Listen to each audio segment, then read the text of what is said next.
Hi, welcome to Midnight Whisper Stories, where every night hides a new nightmare. I am the creator behind this channel, and every story he is writing, designed, and edited by me. I make these tales to give you chills, escape, and a reason to keep the lights on. Stay till the end. You won't believe how this one ends. Story 1. Match that should never be lit. I lit a match in the screaming tunnel 3 nights ago, and something followed me home. Not the ghost of a burned girl. Something worse. Something that has been waiting in that tunnel for over a century, pretending to be her, feeding on the fear of every person stupid enough to test the legend. And now it's in my house, in my walls, getting closer every night. My name is Tom Brennan. I am a mechanical engineer from Buffalo, 42 years old, divorced, living alone in a rental house 5 miles from the Canadian border. I am telling you this because I need you to understand I'm not some kid looking for thrills or some paranormal investigator chasing fame. I am a rational guy. I believe in physics and mathematics and things I can measure and prove. I believed in those things. 3 weeks ago, my buddy Rick came to visit from Chicago. We'd been college roommates, hadn't seen each other in years, and he wanted to do the whole Niagara Falls tourist thing. I played tour guide. We did the boat ride, the observation tower, all the standard stuff. Then, on our last night, over beers at a sports bar in downtown Niagara Falls, Rick brought up the Screaming Tunnel. Read about it online. An old railway tunnel built in the early 1900s, running under what used to be the Grand Trunk Railway line. According to legend, a young girl had escaped from a burning farmhouse and run into the tunnel, where she collapsed and died from her injuries. Some versions say her father set the fire. Others claim it was an accident. But all the stories agree on one thing. If you stand in the center of the tunnel at midnight and light a match, you'll hear her scream. The sound of her final moments. And the match will go out. Rick wanted to do it. Wanted the experience. The story to tell back home. I told him it was ridiculous. Tourist trap nonsense. But he kept pushing. And I had enough beer to think it might be fun to prove the whole thing was garbage. We drove to the tunnel around 11:30.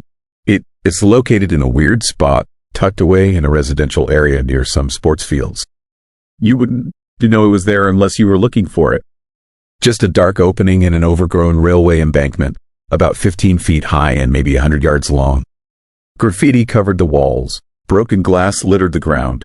It smelled like mold and stagnant water and teenage rebellion. We walked in with our phones for light. The tunnel curved slightly, cutting off the view of both entrances once you got deep enough inside. The temperature dropped immediately. Not just cool, cold. The kind of cold that seeps into your bones and makes you want to leave. Rick was loving it, filming everything, narrating like he was shooting a documentary. I was already regretting coming. We reached what we estimated was the center. Rick checked his watch, 11:58. We decided to wait for midnight to make it authentic. Those 2 minutes felt like an hour. The tunnel amplified every sound. Water dripping somewhere. Our breathing. The distant hum of traffic from the highway. And underneath it all, something else. A vibration almost too low to hear, like the tunnel itself was breathing. At midnight exactly, Rick handed me a book of matches and his phone to film. He wanted me to do it. Said it would be funnier since I was the skeptic. I took the matches, struck one, and held it up. The flame caught immediately, bright in the darkness. We waited. Nothing happened. Rick started laughing, saying it was all bullshit like I predicted. I was about to agree when the match went out. Not from wind, not from my breath. It just died, like something had reached out and pinched the flame between invisible fingers. Then we heard it, a scream, high-pitched and agonized and so loud it felt like it was coming from inside my own skull. Not an echo, not something distant. It was right there with us, surrounding us, coming from everywhere and nowhere at once. The sound of a child burning alive, full of pain and terror and rage that had been building for over 100 years. Rick dropped his phone. I heard it shatter on the concrete. We both ran. Didn't matter which direction. Just away from that sound. I made it out the north entrance, gasping and shaking. Rick came stumbling out the south side 30 seconds later. We met back at the car, both of us pale and speechless. We didn't talk about it on the drive back to my place. Didn't he mention it the next morning when Rick packed his bags and left a day early, making excuses about work emergencies. We both wanted to forget it happened. Chalk it up to acoustics and shared hysteria and too much beer. But I couldn't forget, because that night, after Rick left, I heard it again. Faint, distant, coming from somewhere in my house. A child scream, barely audible, like it was trapped behind my walls. I searched everywhere, checked every room, every closet, every vent. Nothing. The sound would move. I'd hear it in the kitchen, rush there, and it would shift to the bedroom. Always just out of reach. Always that same agonized scream, cycling over and over, getting slightly louder each time. By the third night, I could hear words in the screaming. Or what I thought were words. Hard to tell with all that pain wrapped around them. But it sounded like she was saying, "Help me." Over and over, "Help me, help me, help me." I started researching, found dozens of accounts of people who had done the match ritual. Most described hearing the scream. Some claimed they saw a figure in the tunnel. A few reported being followed home by strange sounds or bad luck. But nothing like what I was experiencing. Nothing about the sound getting into your house, into your life. I dug deeper, found historical records about the tunnel and the area. The farmhouse fire story had multiple versions, like Rick mentioned, but one detail was consistent. The girl's body was never found. No grave, no remains. Authorities at the time assumed she'd been consumed by the fire, but there was no evidence. Just a missing child and a destroyed farmhouse and a grieving mother who swore her daughter had run toward the tunnel. That is when I started thinking, what if the legend was wrong? What if the girl never died in the tunnel? What if something else was down there? Something that took her. Something that's been using her story, her terror, to lure people in ever since. The sounds in my house got worse. By the end of the first week, I was hearing footsteps. Small footsteps. A child running through my hallway in the middle of the night. I'd turn on the lights and find nothing. But I could feel presence. Cold spots that moved through rooms. The smell of smoke appearing and disappearing. And always, underneath it all, that low vibration. That breathing. I called Rick. Asked if he was experiencing anything similar. He hung up on me. Wouldn't return my calls. I tried emailing, texting, nothing. He cut me off completely. That scared me more than the sounds. Because it meant he knew something. He felt something too. And he was dealing with it by pretending I didn't exist. Last week, things escalated. I woke up at 3 a.m. to find my bedroom door open. I always lock it, always. But there it was, wide open, and standing in the hallway was a shape. Small, child-sized, completely black, like a hole in reality. And it was watching me. I could feel its attention even though it had no visible eyes. I turned on the bedside lamp and it vanished. Just gone. But on my bedroom wall, written in something dark that glistened in the lamplight, were words. Messy, childish handwriting. It said, "You lit the match. You called me. Now you have to help me." The substance wasn't paint or marker. When I touched it, my finger came away sticky and warm. It smelled like burning hair and flesh. I scrubbed the wall for an hour, but the stain wouldn't come out completely. You can still see the words if you look closely. Shadow letters that seem to move when you read, not looking directly at them. I went back to the tunnel yesterday. Daylight, armed with a flashlight and my phone in pure desperation. I needed answers. Needed to understand what I'd unleashed. The tunnel looked different in daylight. Smaller, less threatening. Just a graffiti-covered concrete tube that smelled like urine and decay. I walked to the center, to the spot where I lit the match. And I found something, scratched into the concrete floor, barely visible under decades of dirt and neglect, were symbols. Circles and lines and patterns that hurt to look at. They formed a design maybe 6 feet in diameter, right where Rick and I had stood. Right where I struck the match. And in the center of the design, a message carved deep into the concrete. Old, the letters worn but still readable. It said, "Do not light flame here. Do not speak to what answers. Do not bring it home." Someone had known. Someone had tried to warn people, but the warning was hidden, deliberately obscured, like whoever carved it wanted to trap the curious, wanted to feed whatever was down here. I heard movement behind me, turned to see a figure standing at the tunnel entrance, silhouetted against the daylight. Small, child-sized, but wrong. The proportions weren't quite right. Arms too long, head tilted at an angle that made my stomach turn. It started walking toward me. Slow, deliberate. And as it got closer, I saw its face. A girl, maybe 8 or 9 years old. Her features beautiful and perfect except for her eyes. black from edge to edge. No whites, no iris, just bottomless darkness that reflected nothing. Her skin looked like melted wax, stretched over bones that shifted underneath as she moved. And she was smiling, a wide, fixed smile that showed too many teeth, teeth that were pointed, sharp. She stopped about 10 feet away and tilted her head further, studying me like I was something fascinating, something delicious. When she spoke, her voice was the same scream I'd been hearing, but slower, controlled, shaped into words. She said she'd been waiting so long for someone to light the match correctly. At midnight, in the center, with belief, most people just played with the legend. Their matches went out from wind or nerves or simple physics. But mine had been different. Mine had been lit with true curiosity, with an open mind despite my skepticism. And that had created a connection, a doorway. She said she wasn't the girl from the story. She was what took the girl. What has been living in this tunnel since long before the railway was built. The girl's death had been convenient. It gave her a story, a legend, a way to attract more visitors, more people who would light matches and open themselves to her influence. Over the years, she learned how to reach through those brief flames, how to follow certain people home, how to feed. She told me I had two choices. I could keep running, keep hiding, and she would slowly consume me from the inside out. Take everything I was until only a shell remained. Or I could help her, bring others to the tunnel, convince them to light matches, expand her reach, and in return, she'd leave me alone, give me peace. I ran, again, straight out of that tunnel and back to my car, and I drove home with my hands shaking so hard I nearly crashed twice. But I knew she was right about one thing. Running wouldn't help.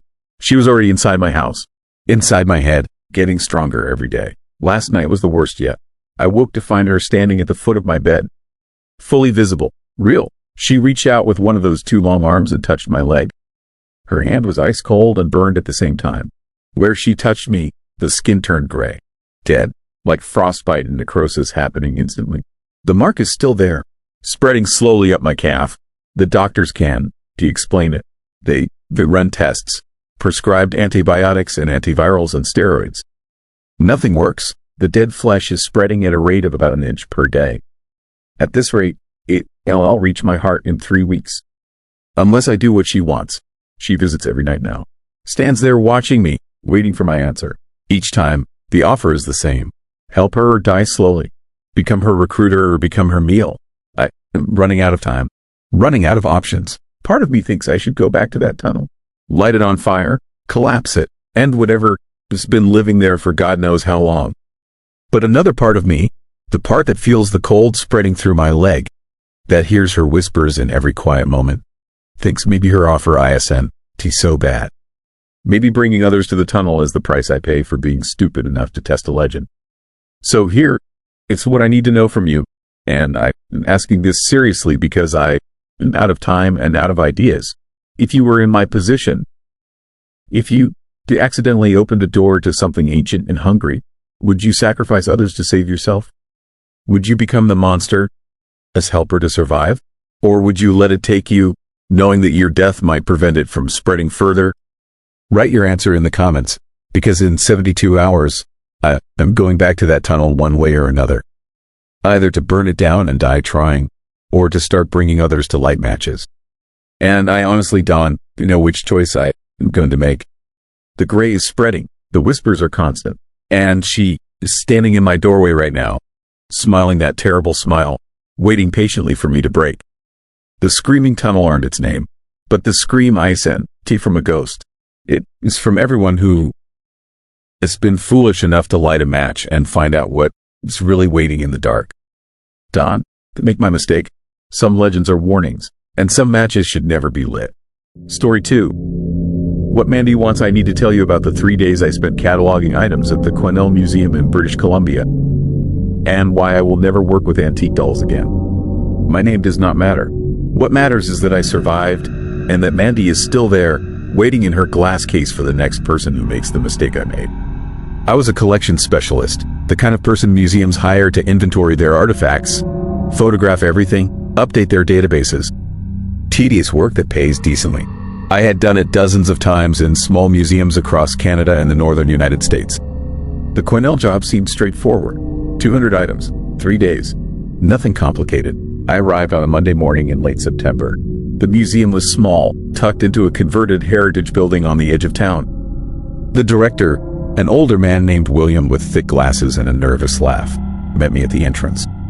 He walked me through the exhibits, explaining what needed cataloging. Then we reached the final room, a dimly lit space dedicated to local history and oddities. That was where I first saw Mandy. She sat alone in a floor-to-ceiling glass display case against the far wall. A porcelain doll, maybe 2 feet tall, wearing a stained and faded white dress. Her face was cracked, one eye missing, the other a cloudy blue that seemed to track my movement as I approached. Her hair, real human hair from what I could tell, hung in greasy tangles around her shoulders. Her hands were positioned oddly, fingers curled as if grasping something invisible. William stopped several feet from the case. He did not come closer. "That is Mandy," he said quietly. "Donated in 1991 by a woman who claimed the doll was haunted. She is our most popular exhibit." I laughed. I actually laughed. I had heard these stories before. Every small museum has a cursed object, usually complete with fabricated backstory to draw visitors. I asked William what made Mandy supposedly haunted. His nervous laugh returned. Electronics malfunction around her. Cameras drain instantly. Phones die. Staff refuse to be in this room alone. Objects have been thrown. We had a volunteer quit after Mandy allegedly moved inside the case. I examined the doll through the glass. She looked old, certainly from the early 1900s based on the construction and materials. Creepy, yes, but haunted. I did not believe in that sort of thing. I told William the first would photograph and catalog Mandy like everything else. He handed me the key to the display case, and I noticed his hand was shaking. "Just be respectful," he said, "and whatever you do, do not take her out of the museum." I spent the first day cataloging the main exhibits without incident. Easy work. By Tuesday morning, I had only a dozen items left, including Mandy. I saved her for last, working my way through shelves of mining equipment and historical photographs. But I kept glancing at that glass case across the room, at the doll sitting in permanent shadow, and feeling increasingly uneasy. The unease intensified as the afternoon wore on. The room grew colder, despite the heating system running. My phone battery, fully charged at lunch, dropped to 15% by 2 in the afternoon. When I tried to photograph a display of old tools, my camera refused to focus. The lens kept hunting, unable to lock onto anything, even in bright light. By 3, I was alone in the museum. William had left early for an appointment. The other staff member, a young woman who worked the front desk, had gone home sick. I should have left too. Instead, I approached Mandy's case with my camera and the key William had given me. The temperature dropped dramatically as I got closer. I could see my breath. The fluorescent lights above flickered once, twice, then steadied. I unlocked the case and swung the glass door open. The smell hit me immediately. Old fabric, mildew, and something else. Something sweet and rotten like flowers left too long in a closed room. I lifted my camera, framed Mandy in the viewfinder, and pressed the shutter. Nothing happened. The camera was dead. Completely dead. Battery at 0. Impossible. I had charged it that morning and used it all day without issue. I lowered the camera and stared at Mandy. In the dim light, her remaining eye seemed darker than before, less cloudy, almost focused. Her hands had shifted position. I was certain of it. They had been curled inward when I opened the case. Now they were open, palms up, as if reaching for something. I told myself I was imagining things. The lighting was bad. The cold was affecting my perception. I needed to finish the catalog entry and go home. I reached into the case to rotate Mandy slightly for a better viewing angle. The moment my fingers touched the doll's shoulder, the lights went out. Complete darkness. The windowless room offered no ambient light. I fumbled for my phone, my hands shaking now from more than cold. The screen would not turn on. Dead, just like my camera. I stood there in the dark, my hand still touching Mandy's shoulder, and heard something that stopped my heart. Breathing. Soft, wet, ragged breathing that was not my own. It came from directly in front of me, from the case, from where Mandy sat. I jerked my hand back and stumbled away from the display. My shin hit something hard, a bench probably, and I fell. My head struck the floor. Stars exploded across my vision. When they cleared, the emergency lights had kicked on, bathing everything in dim red. Mandy was standing in the case. Not sitting, standing. Her small body was upright, her arms at her sides, her head tilted at an unnatural angle as if her neck was broken. That single cloudy eye was fixed on me. I scrambled backward across the floor until my back hit the wall. I could not look away from her. The doll did not move, but I knew, with absolute certainty, that she was aware of me. Whatever Mandy was, whatever lived inside that porcelain shell, was conscious and watching and waiting. The red emergency lights flickered. In the split second of darkness between flickers, Mandy shifted position again. She was now at the front of the case, pressed against the glass from the inside, her hands flat against it, her face inches from the barrier. Her mouth had opened, revealing small, yellow teeth that should not exist in a porcelain doll. I ran through the dark museum, crashing into displays I could not see, my hands outstretched, searching for the exit. Behind me, I heard the sound of breaking glass. Sharp, final. She was out of the case. I found the front door by pure luck and burst through into the late afternoon sunlight. My car was across the parking lot. I sprinted to it, got inside, locked the doors, and sat there gasping and shaking while my rational mind tried to process what had just happened. Nothing I had seen was possible. Dolls do not stand. They do not breathe. They do not have teeth. I had hit my head when I fell. Concussion. Hallucination. That was the only explanation. But my camera and phone were still dead. And when I checked my reflection in the rearview mirror, I saw scratches on my neck. 3 parallel lines, thin and precise, as if small fingers with sharp nails had reached out and marked me. I did not go back inside. I drove to my motel on the edge of town, checked my equipment, and tried to calm down. My camera showed no physical damage but would not turn on. My phone was the same. I plugged both into chargers and took a long, hot shower, trying to wash away the fear and the lingering smell of rot that seemed to cling to my skin. That night, I researched Mandy. What I found made my blood turn cold. The doll had been made in Germany around 1910 or 1920. The woman who donated her, a grandmother from Quesnel, claimed Mandy had terrorized her family for decades. Windows would shatter when the doll was in a room. Children reported seeing Mandy walking through the house at night. The woman, his own son, had been found screaming in his crib with scratches on his face. Mandy sitting beside him, her expression unchanged. But the museum reports were worse. Since 1991, over 24 staff members and volunteers had refused to work in the room where Mandy was displayed. Cameras and recording equipment malfunctioned constantly. Security footage from that room showed strange anomalies. Shadows moving when no one was there, objects flying off shelves, and on one occasion, captured just before the camera died, a small figure walking across the floor in the middle of the night when the museum was locked and empty. One report, buried in a local newspaper archive, described a night security guard who had quit after finding Mandy outside her case, sitting in the middle of the hallway, facing the staff room where he had been drinking coffee. The case had still been locked. There were no signs of forced entry. The guard had left his keys on the desk and never returned.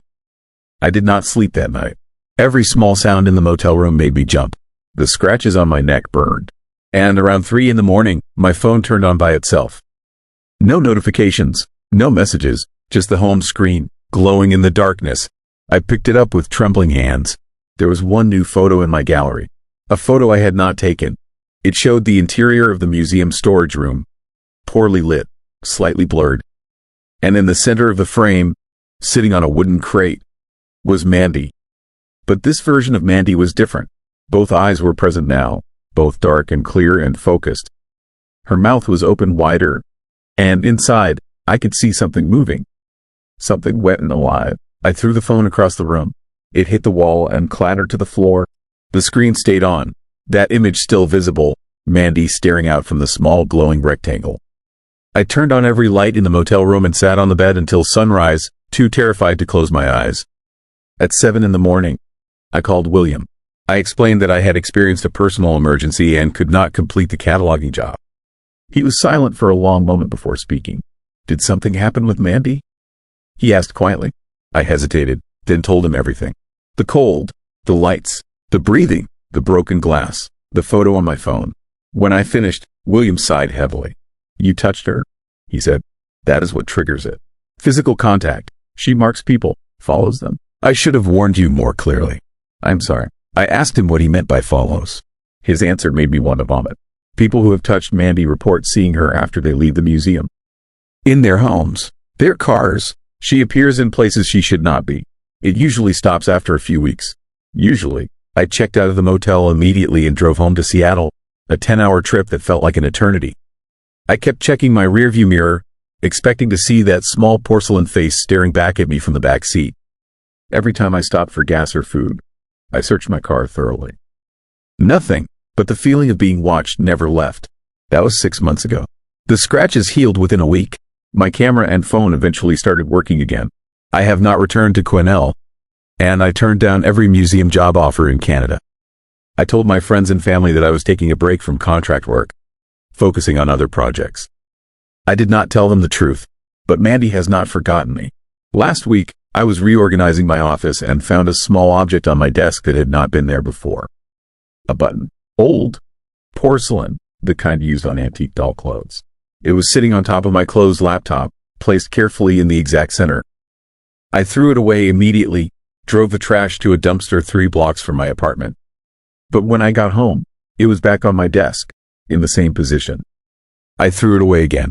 It returned. This happened 4 times before I gave up and left it where it was.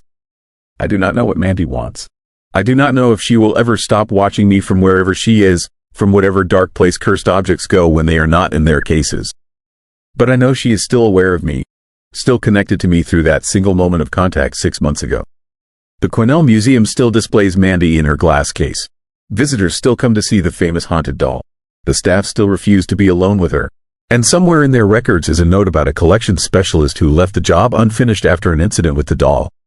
Though I suspect William never wrote down exactly what happened that Tuesday afternoon. So let me ask you something, and I want you to really think about your answer. If you were in a museum and saw something like Mandy behind glass, something that felt wrong, something that every instinct told you to avoid, would you be able to resist touching it? Would curiosity overcome your fear? Or would you trust that feeling and walk away? Write your answer in the comments, because I need to know if I was weak for giving in to curiosity, or if anyone in my position would have made the same mistake. And maybe, if I'm being honest, I need to know if anyone else out there is living with something similar, something that followed them home and will not let them go. Story 3. Trail that erases you. Christina Kalesa disappeared from Rainbow Falls Provincial Park on September 19, 2007. And I think I found out what happened to her, because it almost happened to me. My name is Jason Mitchell. I am a sales manager from Detroit, 47 years old, divorced with 2 kids I see on weekends. 2 months ago, I was driving through Northern Ontario on a business trip, taking the scenic route because I had time to kill and needed to clear my head after a rough quarter. I stopped at Rainbow Falls Provincial Park for a quick hike, something to stretch my legs, get some fresh air. The kind of spontaneous decision that seems harmless until it destroys your entire understanding of reality. The park ranger at the entrance booth was a younger guy, maybe mid-30s, with the kind of weathered face you get from working outdoors year-round. He handed me a trail map and mentioned the falls were beautiful this time of year. Then he paused, looked at me directly, asked if I was hiking alone. I told him yes. He nodded slowly, like he was deciding whether to say something. Finally, he told me to stay on the marked trails. Done, to wander off. Done, to take shortcuts. And if I felt like something was watching me, if I got that prickling sensation on the back of my neck, I should turn around immediately and walk back to my car. Done, to run. Done, to panic. Just leave calmly and deliberately. I laughed it off, asked if there were bears. He shook his head, said it wasn't the bears I needed to worry about. Then he waved me through without explaining further, and I drove into the park thinking he was just another eccentric local trying to spook tourists. The parking lot was nearly empty. Just my rental car and one other vehicle, a dusty Subaru with Alberta plates. It was a Tuesday morning in late September, off-season. Most people were at work or school. The solitude felt perfect, exactly what I needed. I grabbed my water bottle and phone, locked the car, and headed for the main trail. The path was well maintained, clearly marked with those bright yellow trail markers nailed to trees every 50 yards or so. The forest was stunning, maple and birch trees in full autumn color, reds and golds so vibrant they looked painted. Sunlight filtering through the canopy in dusty shafts. The sound of the falls in the distance, a constant white noise that should have been soothing. But something felt wrong immediately. The forest was too quiet. No birds singing, no squirrels rustling in the underbrush, no insects buzzing, just the falls and my footsteps and my own breathing. I told myself it was the season. Migration, hibernation preparation, normal natural cycles. I hiked for about 20 minutes before reaching the first overlook. Rainbow Falls cascaded down a rocky cliff face, maybe 60 feet high, crashing into a pool below that fed into the river.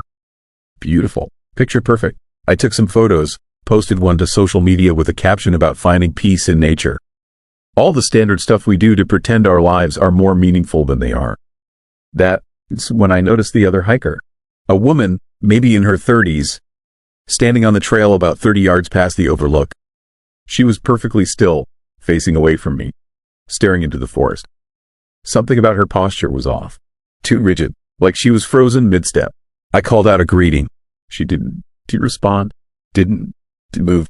I walked closer, thinking maybe she had headphones in or was just really focused on some wildlife I couldn't see.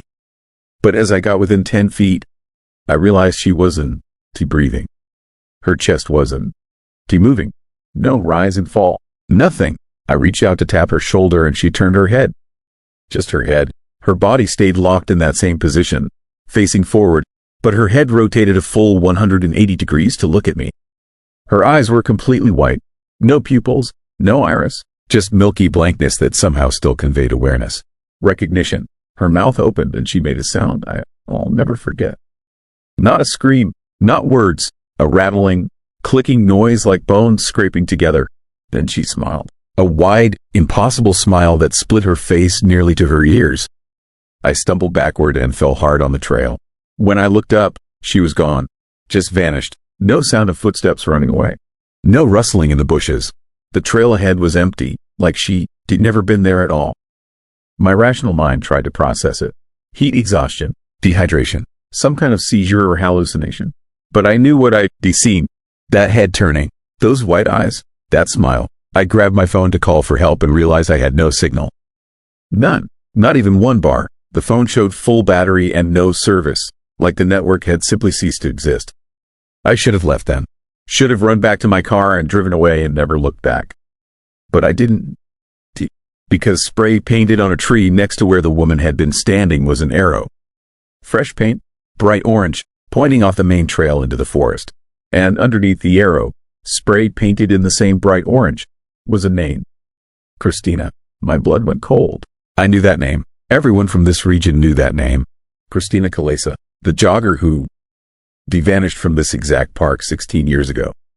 20 years old, gone without a trace despite massive search efforts involving hundreds of volunteers and professional search and rescue teams. They decombed every inch of this forest. Found nothing. No body, no clothing, no evidence. She simply ceased to exist. The arrow pointed into thick forest. No trail, no path, just trees and undergrowth and that oppressive silence.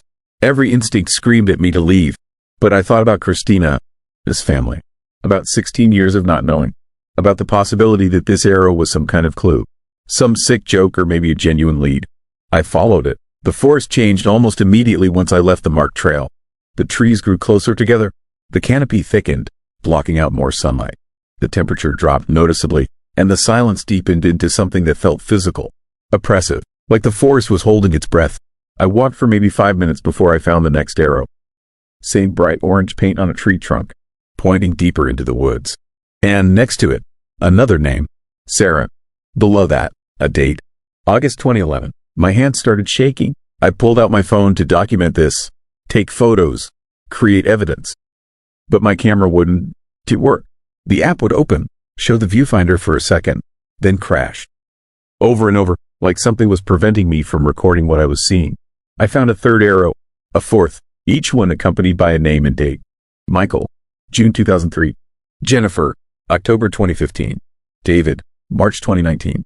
Names I didn't recognize, but dates that formed a pattern. Every few years, always from this park, always people who supposedly just vanish while hiking or jogging along. The arrows led me to a clearing, perfectly circular, maybe 40 feet in diameter. The ground was bare dirt, packed hard like concrete, with no grass or plants growing. And in the center of the clearing stood a structure, not a building exactly, more like a doorway, 2 vertical posts made from trees that had been stripped of bark and carved with symbols I didn't recognize. Across the top, a horizontal beam, the whole thing maybe 10 feet tall, And hanging from the beam were items, personal effects, a running shoe, a water bottle, a cell phone, a watch, dozens of objects, suspended by wire or string, swaying slightly in a breeze I couldn't feel. I moved closer, compelled by horrified fascination. The objects were weathered. Some looked decades old, rusted metal, faded fabric, but others were newer. I recognized a smartphone model from just a few years ago. A fitness tracker, a set of car keys with a remote that couldn't be more than 5 years old. Behind the doorway, the forest continued. But it looked wrong. The trees were gray, colorless, dead despite having full canopies of leaves. The ground was that same packed dirt, and there was light back there. Not sunlight, something else. A pale, cold luminescence that came from no visible source. Something moved in that gray forest. Figures, multiple shapes walking between the trees. Human-shaped but wrong, moving with stuttering, jerky motions like stop-motion animation. And they were all facing toward the doorway. Toward me, dozens of them, maybe hundreds, standing in that colorless forest, watching. One of them started walking forward, coming through the doorway. A woman, young, wearing running clothes that might have been bright once but were now washed out in gray. Her movements were that same stuttering, unnatural gait. And as she got closer, I saw her face. It was Christina Kalesa. I recognized her from the news photos. The same face, the same features, but emptied out, hollow. Her eyes were white like the woman on the trail. Her skin had a waxy, translucent quality. And when she opened her mouth, that same rattling, clicking sound emerged. She reached toward me, not threatening, almost gentle, like she wanted to take my hand.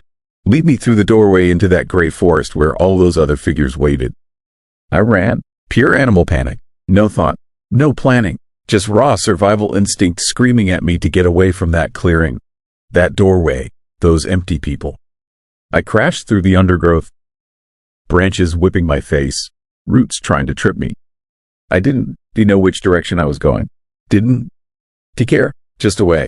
I burst out onto the marked trail completely disoriented. No idea where I was relative to the parking lot, but I recognized the yellow trail markers and followed them at a dead sprint until I saw my car. I fumbled with the keys, hands shaking so badly I dropped them twice, finally got the door open and threw myself inside. My phone suddenly had full signal again, like a switch had been flipped. Messages started flooding in, missed calls, emails, all time-stamped from the last 4 hours. 4 hours? I'd been in the forest for 4 hours. It had felt like 20 minutes. I drove out of that park doing 70 on roads meant for 30. The same ranger was at the exit booth. He looked at me as I blew past without stopping.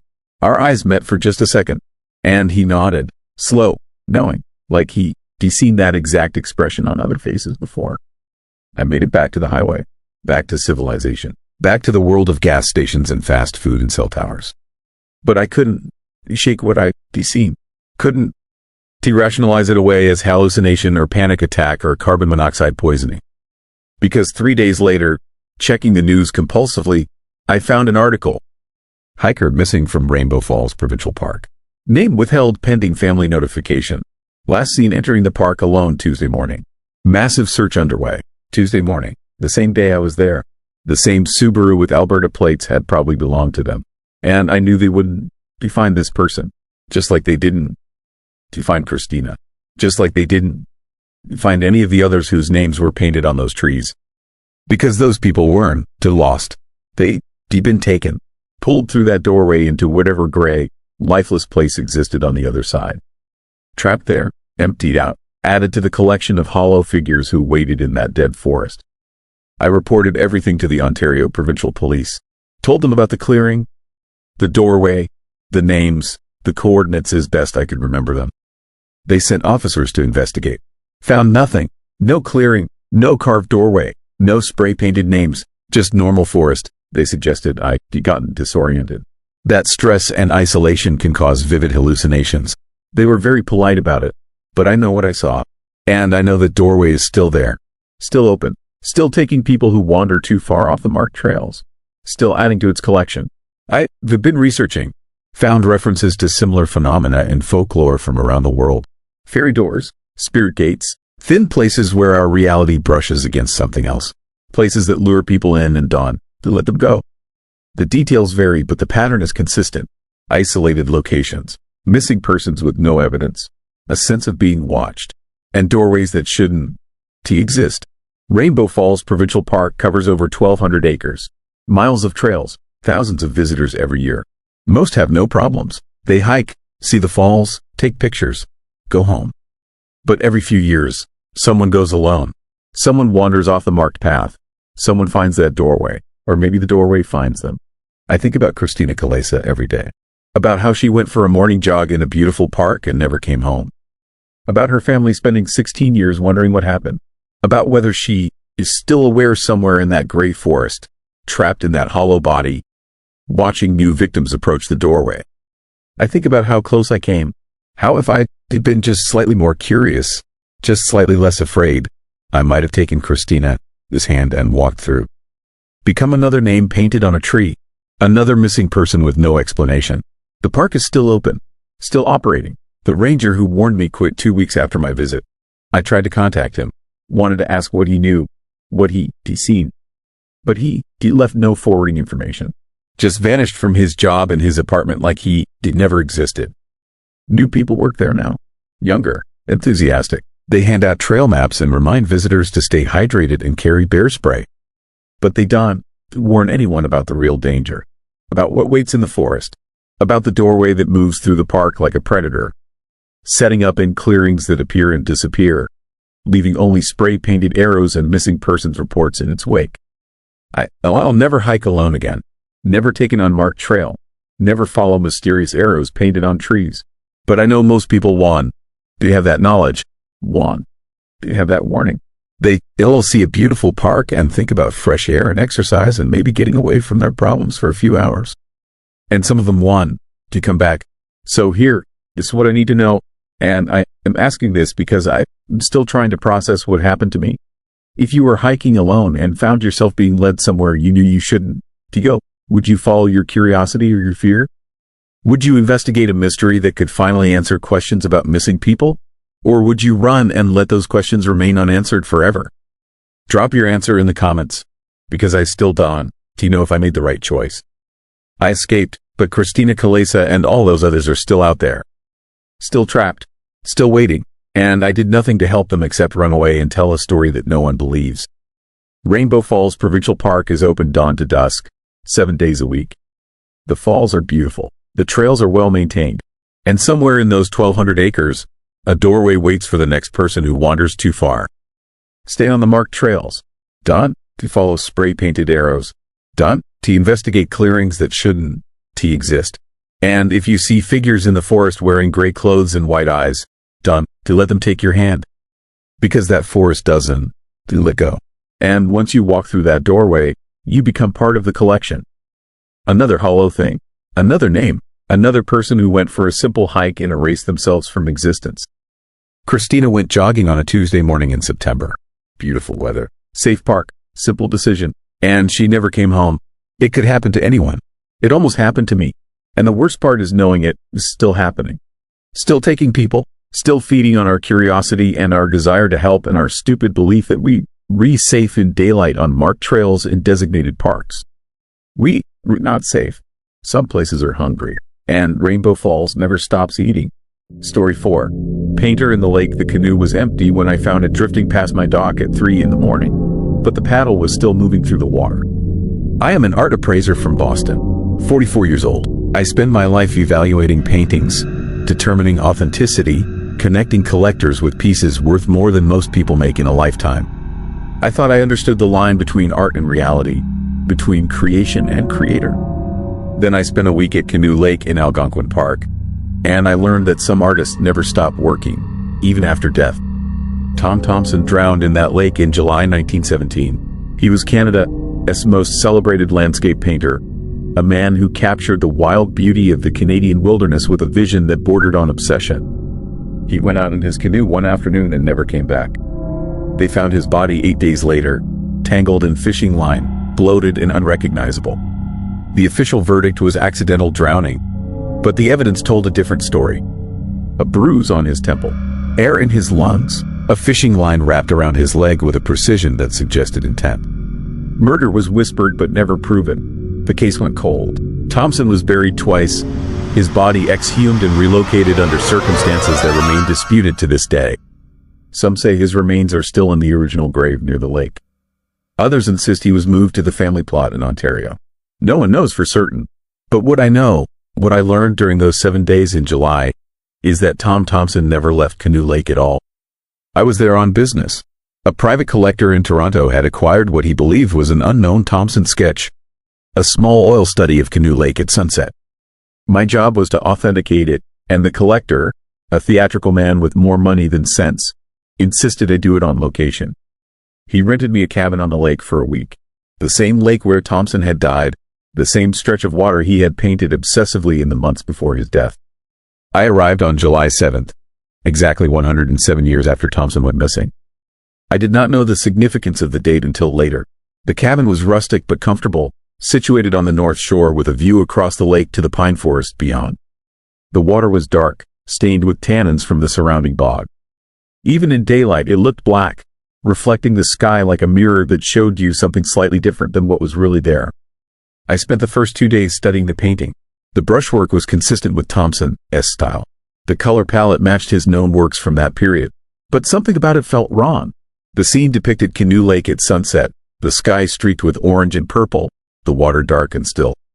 But in the lower right corner, barely visible unless you looked closely, was a canoe. Empty, drifting, and in the water beside it, a shape that could have been a log or a rock or something else entirely. On the third night I woke to the sound of a paddle hitting water. Rhythmic, steady, the unmistakable sound of someone canoeing past the cabin. I looked at my phone. 3:14 in the morning.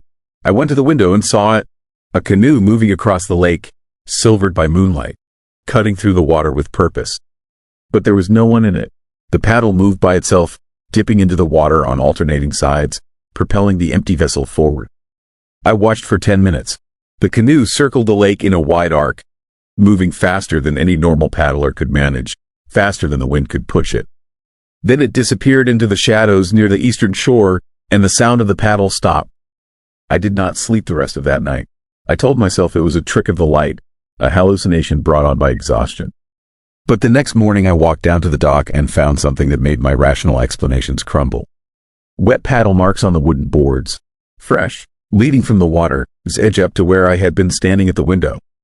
As if someone had gotten out of the canoe, walked up to look inside the cabin, and then returned to the water. The footprints were bare, adult male based on the size. They stopped at my window, directly below where I had been watching, and they were accompanied by something else. Small dots in the wet wood, paint, drops of oil paint in colors that matched the palette in the Thompson sketch I was studying.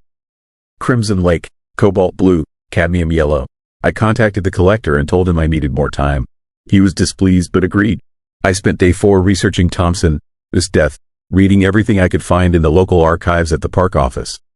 The more I learned, the less sense the official story made. Thompson was an expert canoeist and swimmer. He knew the lake intimately. He had no reason to drown in calm water on a summer afternoon. And the fishing line around his leg, the investigators had noted it was tied with a specific knot, a noose, the kind used for snares. That evening I examined the painting again under different lighting, and I saw something I had missed before. The shape in the water beside the empty canoe was not a log. It was a body, face down, arms spread, and when I looked very closely, using a magnifying glass, I could see that the body was painted with incredible detail. Too much detail for a small sketch done quickly. The figure wore a gray shirt and dark pants. The hair was brown and short, and around the left leg was a thin line. A rope or wire, rendered in the tiniest brush strokes, barely visible but unmistakably there. This was not a painting of Canoe Lake. This was a painting of Thompson's death. And if it was authentic, if Thompson had actually painted this, then he had documented his own murder before it happened. Or worse, he had painted it after, from a perspective that should have been impossible. I heard the paddle again that night. 3:14 exactly. I was waiting this time, standing on the dock with a flashlight. The canoe appeared from the darkness, moving toward me with that same impossible speed. I shone the light on it. The canoe was a dark green canvas over wood, the style Thompson would have used. The paddle was weathered and old, the grip worn smooth from years of use. But there was no one visible. The canoe stopped 10 feet from the dock. The paddle lifted from the water, dripping, and hung suspended in the air. Then the front of the canoe dipped slightly, as if someone had shifted their weight forward. I could hear breathing, wet, labored, the sound of someone who has been underwater too long. I should have run. Instead, I asked a question. I asked if it was him, if Tom Thompson was in that canoe. The paddle slapped the water once, hard, sending up spray that hit my face. The drops smelled like rot and lakeweed and something chemical. Paint thinner, maybe, or formaldehyde. Then I saw him. Not clearly, not all at once, but in pieces, like an image developing in a darkroom. A hand on the paddle, fish belly white, bloated. A shoulder in a gray shirt darkened by water. And finally a face, turned toward me. The features distorted by decomposition but still recognizable from the photographs I had studied. Tom Thompson, or what was left of him. His eyes were open but filmed over, milky white, unseeing. His mouth hung slack, filled with black water that dripped steadily into the bottom of the canoe. He lifted the paddle and pointed it at the cabin, at the window where I had left the painting. Then he paddled backward, away from the dock, his movements jerky and wrong, like a puppet being manipulated by an amateur. The canoe turned and headed toward the eastern shore, toward the area where his body had been found over a century ago. I went back to the cabin. I did not look at the painting again that night, but I could hear something in the room with me. The wet sound of dripping water, the smell of decay and pine and linseed oil, and when I finally forced myself to look at the canvas, I saw that it had changed. The body in the water was larger now, more detailed, and the empty canoe had moved closer to shore, as if it was coming back for something. On day 5 I hiked to Thompson, his original gravesite. It is marked by a cairn now, a pile of stones in the woods near the lake. People leave offerings there, tubes of paint, brushes, sketches. I added my own tribute, a small watercolor set I had brought from Boston. Then I sat on a fallen log and tried to understand what I was experiencing. Tom Thompson had been obsessed with Canoe Lake. He had painted it hundreds of times, in every season, every light, every weather condition. He had captured something essential about the place, something that went beyond mere representation. He had poured his soul into those paintings. And when he died, when his body went into that dark water, maybe his soul stayed behind. Not as a ghost in the traditional sense, but as something woven into the landscape itself. Part of the lake, part of the art. That night the knocking started. Not on the door, but on the window. Soft at first, then harder. I looked out and saw him standing on the dock, fully visible now in the moonlight. Tom Thompson, dead for 107 years, dripping lake water onto the wooden boards, his gray shirt plastered to his skeletal frame. He was holding the paddle in one hand and pointing at the cabin with the other. I understood then. He wanted the painting, not to destroy it, but to complete it, because it was not finished. It showed his death, but not the truth of it. Not who had tied that noose around his leg and held him under until his lungs filled with black water. Not who had wrapped his body in fishing line and weighted it down in the deep part of the lake. I took the painting outside. Thompson was waiting at the edge of the dock, water pooling around his feet. I held up the canvas. His milky eyes focused on it, and his mouth moved, water spilling out, forming words I could not hear but somehow understood. He wanted me to look closer, to see what he had hidden in the brushstrokes. I examined the painting in the moonlight, and I saw it. In the background, on the shore, barely visible in the shadows of the trees, was a figure. Another man, watching the empty canoe, watching the body in the water. The figure was painted in the same incredible detail as Thompson, his body. And I recognized the face. It was a man named Martin Blecker, a cottage owner who had argued with Thompson in the days before his death. A man who had been questioned and never charged. A man whose descendants still owned property on this lake. Thompson reached out with one waterlogged hand and touched the painting. Where his fingers made contact, the canvas rippled like water, and the image began to move. The figure on the shore stepped forward. The body in the lake turned over, face up, mouth open in a silent scream. The empty canoe filled with blood that dripped over the sides and stained the painted water black. I dropped the canvas. Thompson picked it up, cradling it against his chest, and walked backward off the dock into the lake. He sank immediately, the water closing over his head without a splash, the painting still clutched in his dead hands. The surface went still. The dock was dry, as if he had never been there at all. I left the next morning. I told the collector the painting was authentic but that I had lost it in an accident. He threatened to sue. I do not care, because I know the truth now. Tom Thompson did not drown. He was murdered, And his spirit has been trying to tell that story for over a century, painting it again and again in oils and water and moonlight, hoping someone would finally see what he was showing them. The canoe still appears on the anniversary of his death. I have verified this with park rangers who work the area. They do not talk about it officially, but they know. They have all seen it at 3:14 in the morning, always empty, always moving with purpose. Some say Thompson is searching for his murderer. Others say he is searching for the perfect composition, the one painting that will capture the truth of what happened to him. I think he is searching for someone to finish what he started. Someone to look at his final, hidden work and understand the message written in brushstrokes and decay. Someone to speak his truth. I authenticated one more Thompson painting after I left Canoe Lake. A large canvas, recently discovered in a private collection, depicting the lake at night. And there in the corner, almost invisible in the dark water, is a figure. A man standing on a dock, holding up a painting, while something drips and terrible rises from the depths to claim it. The figure is wearing my clothes. It has my face, and in the reflection on the water, you can see another figure behind me. Pale, bloated, reaching. So here's my question. And I want you to think about it carefully before you answer in the comments. If a great artist died before their masterwork was complete, before their truth could be told, would their spirit be able to rest? Or would they continue creating, using whatever medium they could, painting with moonlight and memory and the blood of the lake, until someone finally understood what they were trying to say? And if you saw that ghost, if you witnessed that impossible art, would you have the courage to help them finish it? Even knowing that some truths, once revealed, can never be forgotten. Think about it, because art is never really finished, and some artists never stop working. Story 5. Bellman who never left. I need to tell you what happened during my business trip to the Fairmont Banff Springs Hotel last March, and why I can no longer trust my own eyes when I travel alone. The elderly man in the vintage bellhop uniform helped me with my luggage. He smiled. He was courteous and professional. He carried my bags to the elevator, pressed the button for the 8th floor, and disappeared while my back was turned. That would have been strange enough, but when I asked the front desk about him 20 minutes later, they told me no bellman matching his description worked at the hotel. They told me no bellman had helped anyone that afternoon, and then they showed me the photograph on the wall behind the desk, the one of the staff from 1967, and I saw his face staring back at me from the black and white image.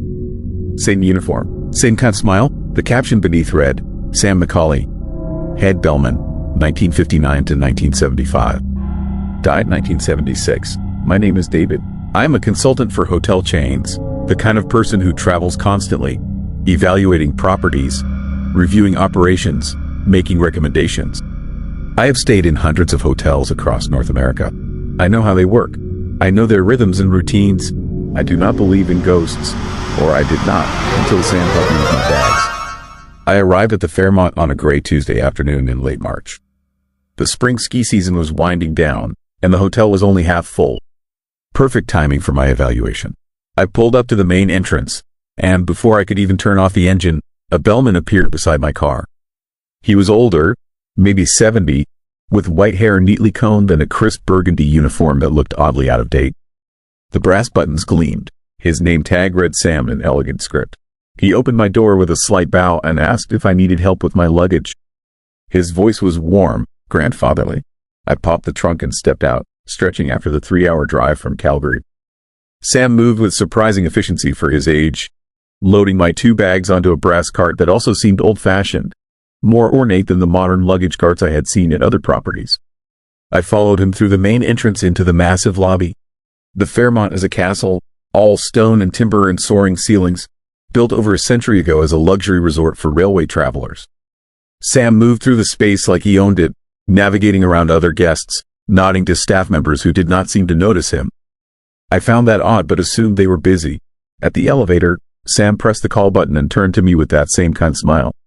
He asked if this was my first visit to the hotel. I told him no, I had been here before, though it had been years. He nodded and said the hotel had changed much over the decades, but some things remained constant. The mountain views, the hospitality, the sense that the building itself had a memory. The elevator arrived, the doors opened. Sam rolled the cart inside and I followed. He pressed 8 without asking my floor, and I realized I had never told him where I was going. Before I could say anything, he spoke again, mentioning that the 8th floor had beautiful views of the valley and that I should make sure to look out my window at sunset. His tone was casual, conversational, but something about it made me uneasy. The elevator rose smoothly. I watched the floor numbers light up above the door. 3, 4, 5. When I glanced at Sam, he was staring straight ahead, his hands folded in front of him, his expression peaceful. The uniform really was unusual. The cut was old-fashioned, the fabric heavier than modern materials, and those brass buttons looked like genuine antiques. The elevator reached 8 and the doors opened. Sam pushed the cart into the hallway and I followed, checking my phone for my room number. 814. I started to tell him which way to turn, but he was already moving left down the corridor, heading directly toward my room as if he had known all along. At my door, he stopped and waited while I fumbled with the keycard. The lock clicked green and I pushed the door open. Sam wheeled the cart inside, lifted my bags off with practiced ease, and placed them on the luggage rack near the closet. He refused the $20 bill I offered as a tip, holding up his hand and shaking his head with that same warm smile. He said it was his pleasure to help and that I should enjoy my stay. Then he walked back to the door, stepped into the hallway, and was gone. The whole interaction had taken maybe 5 minutes.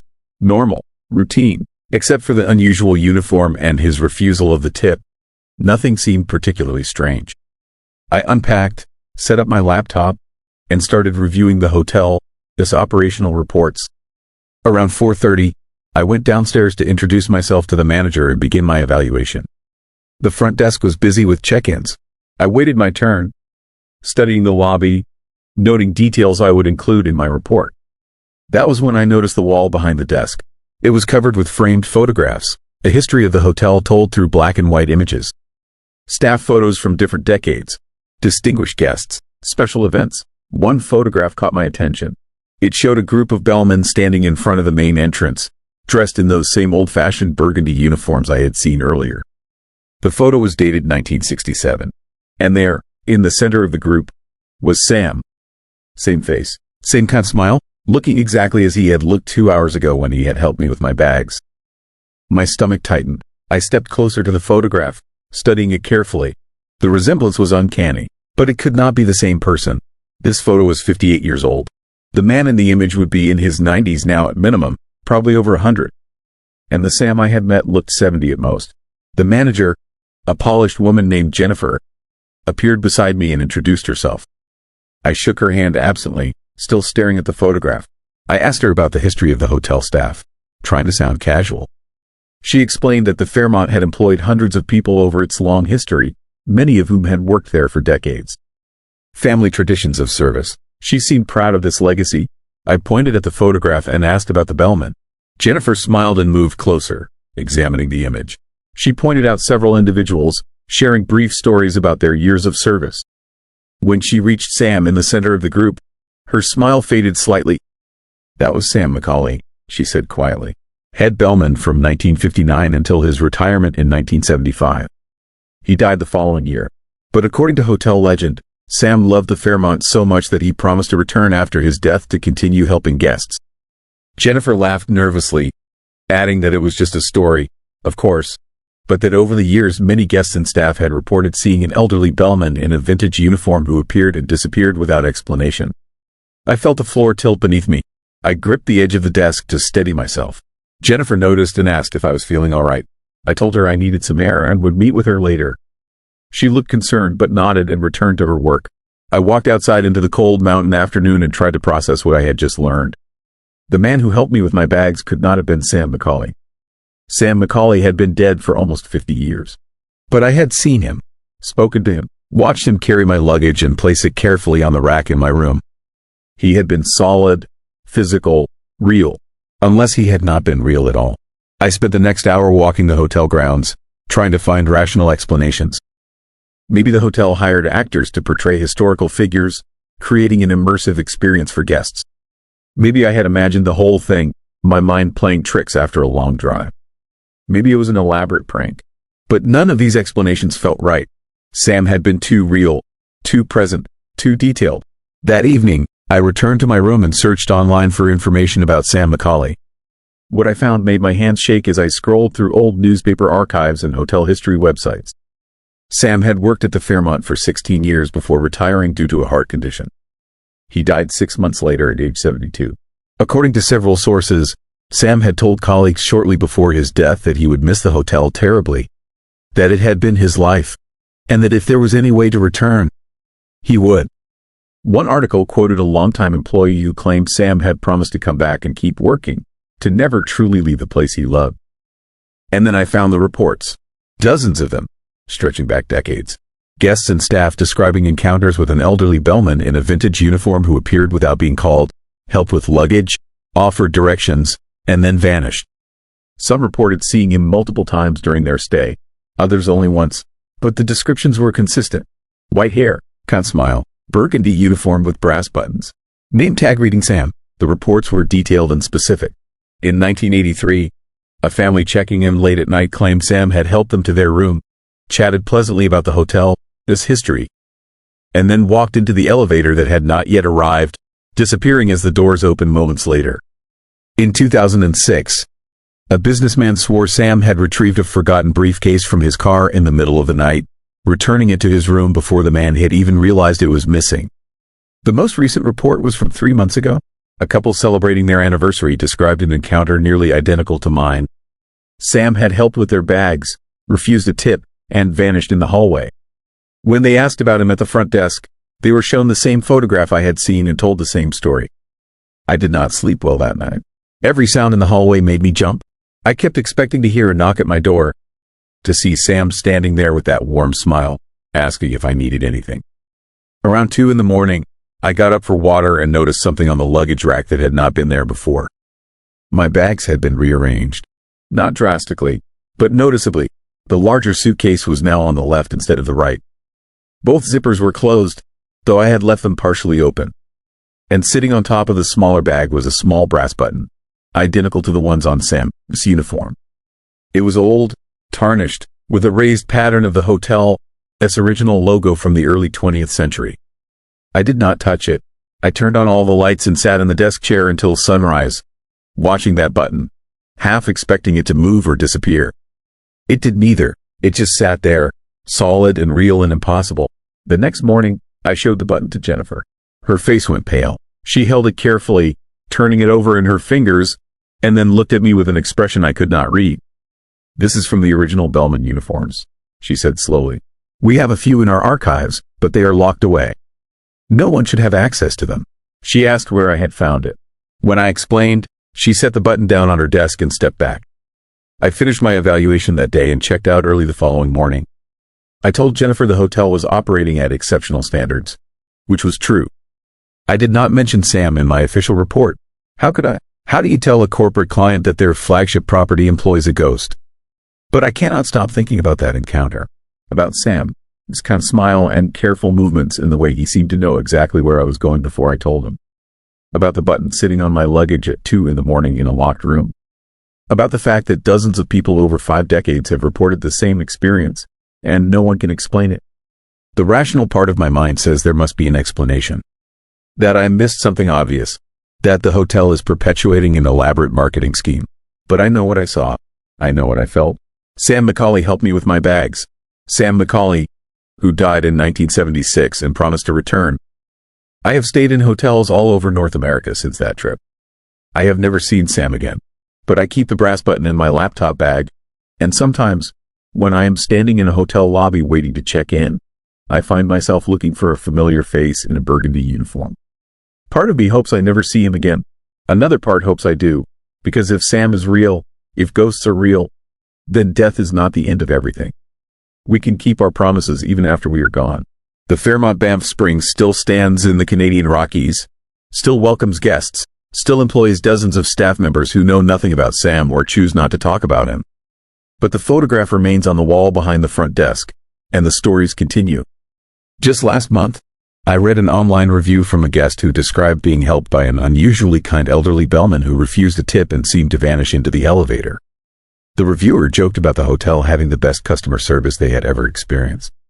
So here's my question for you, and I want you to think carefully before you answer.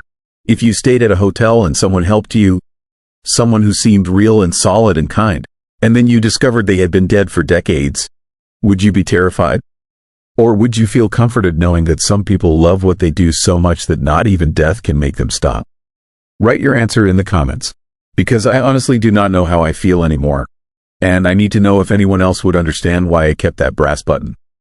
Why I still carry it with me, why part of me hopes to see Sam one more time. Story 6. Night she came for me, I woke up unable to move with an old woman sitting on my chest, and when I looked into her eyes, I saw every person she'd ever killed.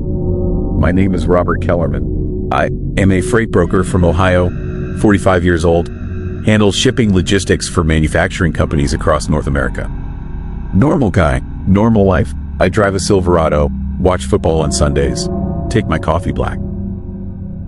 3 months ago, I took a job in St. John, Newfoundland, and something followed me home. Something that visits me every night now. Something the locals up there call the Old Hag. The contract seemed simple enough. A manufacturer needed someone to coordinate shipping routes for a new facility. 2 weeks on site to establish protocols and train their staff. The company booked me into a small inn on the outskirts of town. One of those old converted houses with creaky floors and that smell old buildings get. Mildew and dust and decades of other people, his lives soaked into the walls. The owner was a woman named Helen, maybe 70, with that weathered look people get from living near the ocean their whole lives. She showed me to my room on the second floor. Clean enough, double bed, nightstand, small bathroom. The only unusual thing was the iron horseshoe nailed above the door frame and what looked like salt scattered along the windowsill. I asked about it. She said it was tradition. Old Newfoundland customs for protection. I didn't press further. That night I slept fine. Exhausted from travel, I was out cold within minutes. Same thing the second night. But on the third night, around 2 a.m, I woke up suddenly. Not gradually like you normally do. Just instantly awake, alert. My eyes snapped open and I was staring at the ceiling, fully conscious but completely unable to move. Every muscle in my body was locked. I couldn't turn my head, couldn't wiggle my fingers, couldn't even blink. Just frozen, and I felt weight on my chest. Heavy, pressing down, making it hard to breathe. Each breath was a struggle, like someone had placed a sandbag across my ribs. Then I saw her. An old woman was sitting on top of me, straddling my chest. She looked ancient, skin like wet paper, hanging loose on her bones. Hair thin and white, falling around a face that was all sharp angles and hollow places. But her eyes were the worst part. Black, completely black from edge to edge. No whites, no color, just empty darkness that somehow still held awareness. Intelligence, hunger. She leaned forward until her face was inches from mine. I could smell her breath. Old meat, decay. The inside of a sealed tomb. Her mouth opened and she inhaled deeply, like she was breathing in my scent. And I felt something being pulled out of me. Not air, something deeper, like she was drawing out my life force through my open mouth. I tried to scream. Nothing came out. Tried to move. Couldn't. The paralysis was complete. Total. I was trapped in my own body while this thing sat on me and fed. The pressure on my chest increased. My ribs creaked. My lungs burned. Vision started going dark at the edges. Then, as suddenly as it started, she was gone. The weight lifted. The paralysis broke. I could move again. I rolled out of bed gasping, coughing, chest heaving, stumbled to the bathroom and threw up. When I finally looked at myself in the mirror, I saw bruises forming across my chest. Dark purple marks in the distinct shape of small hands. I didn't sleep the rest of that night. Sat in the corner with all the lights blazing, trying to convince myself it was sleep paralysis. A known medical condition. Brain chemistry. Nothing supernatural. The bruises were from me thrashing in my sleep. Had to be. But I knew better. Sleep paralysis doesn't leave marks. The next morning, I told Helen what happened. She went pale, set down the coffee pot with shaking hands, asked me which room I was in. When I told her, she closed her eyes and muttered something in a language I didn't recognize. Then she told me about the Old Hag. It's an old Newfoundland legend, she said. A spirit that has been part of the island, this folklore for centuries. The Old Hag visits people at night, sits on their chest while they sleep, and suffocates them. Victims wake up paralyzed, unable to move or scream, feeling crushing weight and terror. The medical community calls it sleep paralysis. But Helen said the doctors were wrong. The Old Hag was real. Her grandmother had experienced it. Her mother. She herself had been visited twice when she was younger. Helen explained that certain people attract the entity, usually outsiders, people passing through. Tourists, workers on temporary contracts. The old hag feeds on them, then lets them go. But sometimes, if the feeding is particularly good, she follows them, attaches herself, continues visiting long after they left Newfoundland. I told Helen that was insane. She didn't argue, just said I should check out immediately and find somewhere else to stay. Somewhere newer. Modern buildings didn't hold her as well as old ones. And I should definitely leave Newfoundland as soon as my work was finished. The longer I stayed, the stronger the connection would become. I moved to a hotel downtown that afternoon, 15th floor of a modern high-rise, as far from that old inn as I could get. Told myself the change of environment would end it. Just needed to break the psychological pattern. That night, she came again. Same crushing weight, same paralysis, same ancient face hovering over mine. But this time she stayed longer. A full minute of suffocating pressure before she released me. And when I could finally move, I found more bruises. Deeper, darker, and they weren't fading like normal bruises should. Days later, they were still vivid purple. I tried everything. Sleeping pills, different sleeping positions, staying awake through the night. Nothing worked. When I finally did fall asleep from exhaustion, she was there. Waiting, feeding. My work suffered. I was making mistakes, missing details. The client started asking if I was feeling okay. I looked terrible. Dark circles under bloodshot eyes. Weight dropping off because I couldn't eat. Hands shaking from exhaustion and fear. I cut the contract short. Made excuses about family emergencies. Flew home to Cleveland 2 days early. Convinced that distance would end it. That whatever this thing was, it was tied to Newfoundland. Once I was back in Ohio, back in my own house, I had to be safe. I was wrong. She came for me the first night I was home. And every night since. 3 months now. 90 nights of being paralyzed and suffocated and drained. The bruises never fully heal anymore. New ones form on top of old ones until my entire chest is a landscape of purple and black and sickly yellow. I've seen doctors, sleep specialists, psychiatrists. They all say it is stress-induced sleep paralysis. Prescribe medication that doesn't work. Suggest therapy. None of them can explain the bruises. None of them believe me when I describe what I see. But I've been researching. Found hundreds of accounts from Newfoundland. Stories going back generations. The descriptions are always identical. The crushing weight, the paralysis, the old woman with black eyes. People call it being hagged. Some say if you scream her true name, she'll leave forever. But nobody knows what that name is. I found something else too. A pattern in the deaths. People who report old hag encounters and then die within a year. Heart attacks, strokes, mysterious illnesses. The official causes vary, but the timeline is consistent. Roughly 1 year from first encounter to death. And it is always described the same way by families. They just withered, lost weight, lost energy, faded away like they were being drained from the inside. 3 months in, 9 months left if the pattern holds. Last week, something changed. The old hag started talking to me. Not in words exactly, more like thoughts pushed directly into my brain.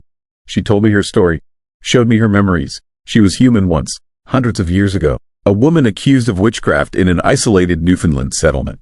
They tied her to a chair and placed heavy stones on her chest. One by one, more and more weight until her ribs cracked and her lungs collapsed and she died slowly, unable to move or scream. Just like her victims experience now, but she didn't stay dead. The rage and terror of her death transformed her into something else. Something that endures. Something that feeds on the same fear and suffocation she felt. For centuries, she has been visiting sleepers, making them feel what she felt, taking their life force to sustain her own twisted existence. And she showed me the others, all the people she has taken over the years. I saw them in her black eyes, hundreds of faces, thousands maybe, all experiencing the same paralysis, the same crushing weight, the same slow death. Just the latest. She told me there's only one way to stop it. I have to go back to Newfoundland, back to the place where she died. There is a location she showed me, an old cemetery outside an abandoned settlement. Her bones are still there, pressed flat under the collapsed remains of the building where she was executed. If I can find her remains and destroy them properly, the connection will break. I'll finally be able to move on. But here is the thing I can figure out. Why would she tell me this? Why give me the solution? Unless it is a trap. Unless she wants me back in Newfoundland for some other reason. Maybe the feeding is better there. Stronger. Maybe if I go back, I want to leave. I'll become like her. Another spirit trapped and feeding. Or maybe she is telling the truth.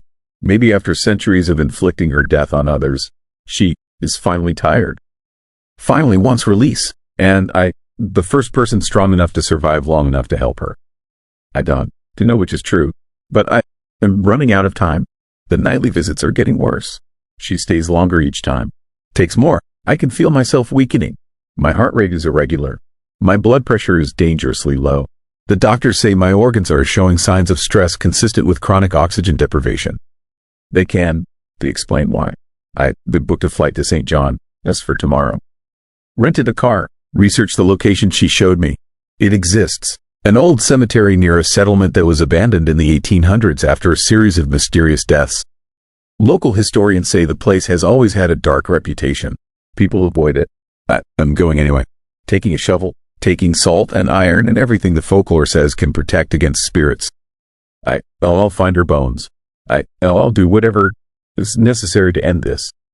Because the alternative is dying slowly over the next 9 months. Wasting away. Becoming another statistic. Another person who experienced sleep paralysis and coincidentally died young of natural causes. I'd rather face her on her own ground. Take control. Either I'll break the connection or I'll die trying. But at least it'll be my choice.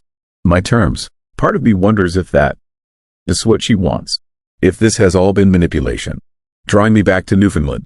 Back to that cemetery. Maybe there's something there she needs from me. Some final piece of her revenge that requires a willing participant. But I am out of options. Out of time. The bruises now cover my entire torso. I am coughing up blood.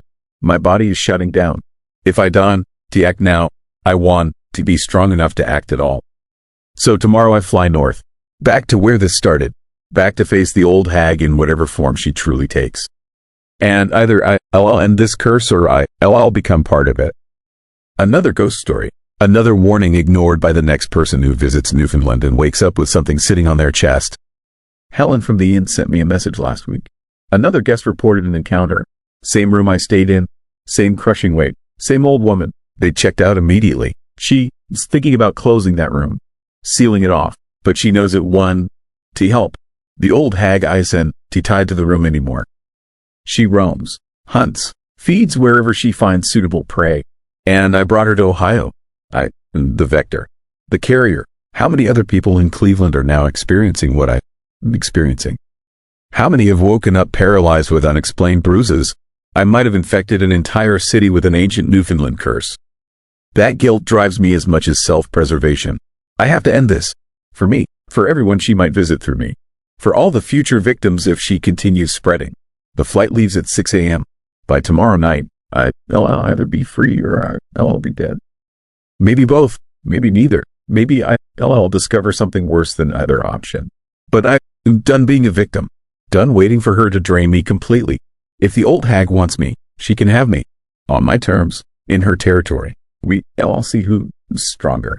So here is what I need from you. If you ever experience sleep paralysis, if you ever wake up unable to move with weight on your chest, don't to ignore it. Don't to let doctors convince you it's just brain chemistry. Pay attention to the details. Is it always the same? Does it get worse over time? Do you see a figure? An old woman with black eyes? If so, you need to act fast. Find out where you were when it started. Go back there. Research the history. Look for patterns, deaths, disappearances, stories about the old hag or similar entities. And if you find her origin point, her bones, her grave, destroy it before she destroys you. Or maybe that's exactly what she wants. Maybe I'm about to make a terrible mistake. Maybe this whole confession is part of her plan. Spreading the story, making more people aware. Because awareness creates belief, and belief gives her power. I'll know tomorrow. After I dig up that cemetery. After I find what's waiting for me in that abandoned settlement. After I face the old hag in whatever form she truly takes. If I survive, I'll update. If you never hear from me again, I'll know she won. But before I go, I need to ask you something. Would you do what I'm doing? Would you fly across the country to dig up the bones of something that has been haunting you? Would you walk into a trap if it was your only chance at freedom? Drop your answer in the comments, because I'm getting on that plane in 8 hours and I'm still not sure if I being brave or just playing into exactly what she wants. The old hag is waiting. The cemetery is waiting. Tomorrow I'll know if I'm strong enough to end a centuries-old curse, or if I'm just the next victim in a line that stretches back generations. Either way, the paralysis ends. One way or another, I'll finally be free to move again. Story 7. Walk that never ended. I found Dean Mortensen, his hat 32 years after he disappeared, and now I understand why he never made it home that night in 1992. My name is Travis Holbrook. I am an insurance adjuster from Minnesota, 48 years old, divorced, 2 kids I see on weekends. I spend my days assessing property damage and filing claims. Normal job, normal life. Last month I took a work trip to Edmonton, Alberta, and I made the mistake of walking home alone from a bar on a cold night. The same mistake Dean Mortensen made in 1992, except I survived, barely. The conference wrapped up late on a Friday. Client dinner ran long, drinks afterward even longer. By the time I left the restaurant downtown, it was past 11 and I had just enough beer to think walking back to my hotel seemed like a good idea. Fresh air, clear my head. It was only 8 blocks. What could go wrong? The temperature had dropped hard after sunset. That brutal Alberta cold that cuts through your jacket and finds every gap in your clothing. My breath came out in thick clouds. The streets were mostly empty. A few cars passing. Occasional pedestrian hurrying somewhere warm. I pulled my collar up and started walking north on 109th Street. That is when I saw the hat. It was sitting in the middle of the sidewalk under a streetlight. A blue baseball cap, faded, weathered. But the strange thing was how it was positioned. Perfectly centered, like someone had carefully placed it there rather than dropped it. I almost walked past, but something made me stop. Made me pick it up. The fabric was ice cold. Frozen stiff, but it shouldn't have been. The temperature was below freezing.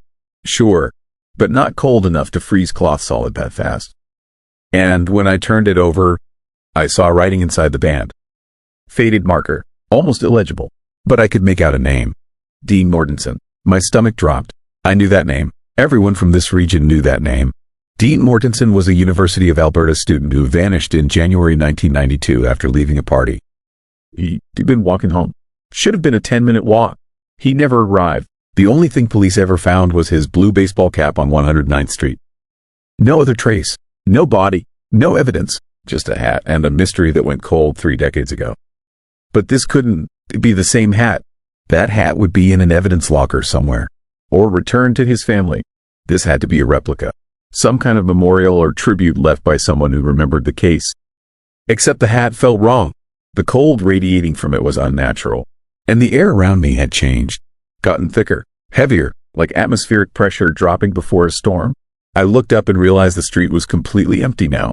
No cars, no pedestrians. Just me standing under a streetlight holding a frozen hat. And the lights further down the block were going out. One by one. Click, click, click. Darkness spreading toward me like something alive. I dropped the hat and started walking fast. Not running. Some instinct told me running would be worse. But moving quickly back toward the restaurant. Back toward people and light and safety. The streetlights continued dying behind me. I could hear them going out. That electric click followed by sudden darkness. And in that darkness, I heard footsteps. Not my footsteps, other footsteps, matching my pace exactly, like someone was walking parallel to me just outside the light. I risked a glance to my left. Saw a figure keeping pace in the shadows between buildings. Couldn't to make out details. Just a shape, human-sized, moving in perfect synchronization with my steps. I walked faster. The figure matched me. I stopped. The footsteps stopped, started again. The footsteps resumed instantly, always exactly matching my rhythm. My speed, like a mirror, or a predator that had learned to mimic its prey. My hotel was still 6 blocks away. The restaurant was 2 blocks behind me. I had to make a choice. Keep going forward into increasingly dark streets or turn back toward the last area I knew was lit and populated. I turned back. The streetlight I'd been standing under, where I found the hat, was still on. An island of light in spreading darkness. And the hat was back, sitting in the exact same position, centered perfectly on the sidewalk, like it had never been moved, but I dropped it 20 yards away. I'd seen it fall. The footsteps were getting closer, coming from multiple directions now. Not just one set, multiple figures moving in the darkness, all walking in perfect sync, all closing in on the lit area where I stood frozen. Then I heard breathing, not labored or aggressive, just normal breathing, in and out, but coming from everywhere at once. Dozens of sources, Hundreds maybe. The sound of a crowd breathing together in perfect unison. I finally ran, sprinted back toward the restaurant. My dress shoes slapped against concrete. My breath came in gasping clouds. And behind me, the synchronized footsteps broke into a run, still matching my pace exactly but multiplied across what sounded like an army of runners. I burst through the restaurant door. The warm interior, the lights, the few remaining staff cleaning up. Everything normal, safe, real. I looked back through the glass. The street was empty, streetlights working normally. No figures, no darkness, no synchronized footsteps, just a normal Edmonton street on a cold Friday night. The server asked if I was okay. I nodded, ordered a whiskey, told myself it was just fear and alcohol and an overactive imagination combined with a creepy coincidence. But I couldn't shake it, couldn't stop thinking about that hat, about Dean Mortensen, about what might have happened to him on a similar walk 32 years ago. I went back the next morning. Daylight, sober, rational. The hat was gone. I searched the whole block, asked shopkeepers if they'd seen it. Nobody knew what I was talking about, like it had never existed. I spent the rest of my time in Edmonton researching. Found everything I could about Dean Mortensen. His disappearance. 21 years old. Engineering student. Last seen leaving a friend's apartment on 109th Street around 11 p.m. on January 18, 1992. Temperature that night was minus 20 Celsius. He was walking to his girlfriend's place 8 blocks away. Never arrived. Police found his hat the next morning. Massive search. Nothing else ever found. But here, it's what made my blood run cold. Dean wasn't the only one. I found 5 other disappearances in Edmonton between 1987 and 2003. All young men, all walking home alone at night, all on or near 109th Street, all in winter, all between 11 p.m. and midnight. None ever found. No bodies, no evidence, just people who stepped out into the cold and ceased to exist. The cases got less attention than Dean, is because they involved homeless men or transients. People society cares less about, but the pattern was identical. They walked, they vanished. The only difference was Dean, his family had resources and connections to keep his case in the news. After 2003, the disappearances stopped, or seemed to, but I found something else. Reports from pedestrians over the years about strange experiences on 109th Street late at night. People hearing synchronized footsteps, seeing figures that matched their movements, feeling like they were being herded or followed. Most assumed it was paranoia or criminals and hurried away. Nobody connected it to the disappearances. I talked to a retired Edmonton police detective who worked Dean's case. He was in his 70s now, living in a care home. When I mentioned 109th Street and the synchronized footsteps, his hands started shaking. He told me something that wasn't in any official reports. 3 days after Dean disappeared, another student was walking the same route. Same time, same conditions. He reported being followed by figures that matched his movements. Said he ran and barely made it to safety. Police investigated but found nothing. Dismissed it as copycat hysteria. But the detective believed him. Said the kid was genuinely traumatized. Described details about the synchronized movement that were too specific to be fabricated. The detective had a theory he could never prove. He believed something lived in that area. Something that hunted on cold winter nights. Something that had learned to mimic human movement to herd its prey into darkness. He investigated every rational explanation. Gangs, serial killers, human trafficking. Nothing fit. The complete lack of bodies or evidence suggested something else. Something that didn't leave traces because it took its victims completely. Remove them from reality. I asked him what he thought it was. He wouldn't say, just shook his head and told me to never walk alone in Edmonton after dark. Especially not in winter. Especially not on 109th Street. I should have left it there. Should have finished my work trip and gone home to Minnesota and forgotten the whole thing. But I couldn't, because I'd seen that hat. I heard those footsteps. I felt that presence in the darkness. And I needed to understand what had almost taken me. I went back to 109th Street the night before I flew home. 11 p.m., temperature minus 15. I walked the exact route Dean Mortensen had taken. From the last confirmed sighting location to where he was supposed to arrive. For the first 3 blocks, nothing happened. Just normal city sounds, traffic, distant voices, my own footsteps. Then, crossing 103rd Avenue, I saw the hat again. Same position, same perfect placement, sitting under a streetlight waiting for me. I didn't pick it up this time. Just stood there looking at it, and I noticed something I'd missed before. The hat cast no shadow. The streetlight was directly above it. Should have created a clear shadow on the concrete. But there was nothing. The hat existed in the light but left no mark. The streetlights started going out. Same pattern as before, spreading darkness. I stood my ground this time, forced myself not to run. I needed to see, needed to understand. The synchronized footsteps began, surrounding me, dozens of sources, getting closer, and in the darkness between lights, shapes materialized. Human figures, but wrong. Their movements were too smooth, too perfectly coordinated. They walked in absolute unison. Every step synchronized, every motion mirrored. As they got closer, I saw details. They were dressed in winter clothes from different eras, 80s, 90s, early 2000s, some older, and they all looked similar. Young men, early 20s mostly, different faces but similar builds, similar heights, all walking with identical gaits.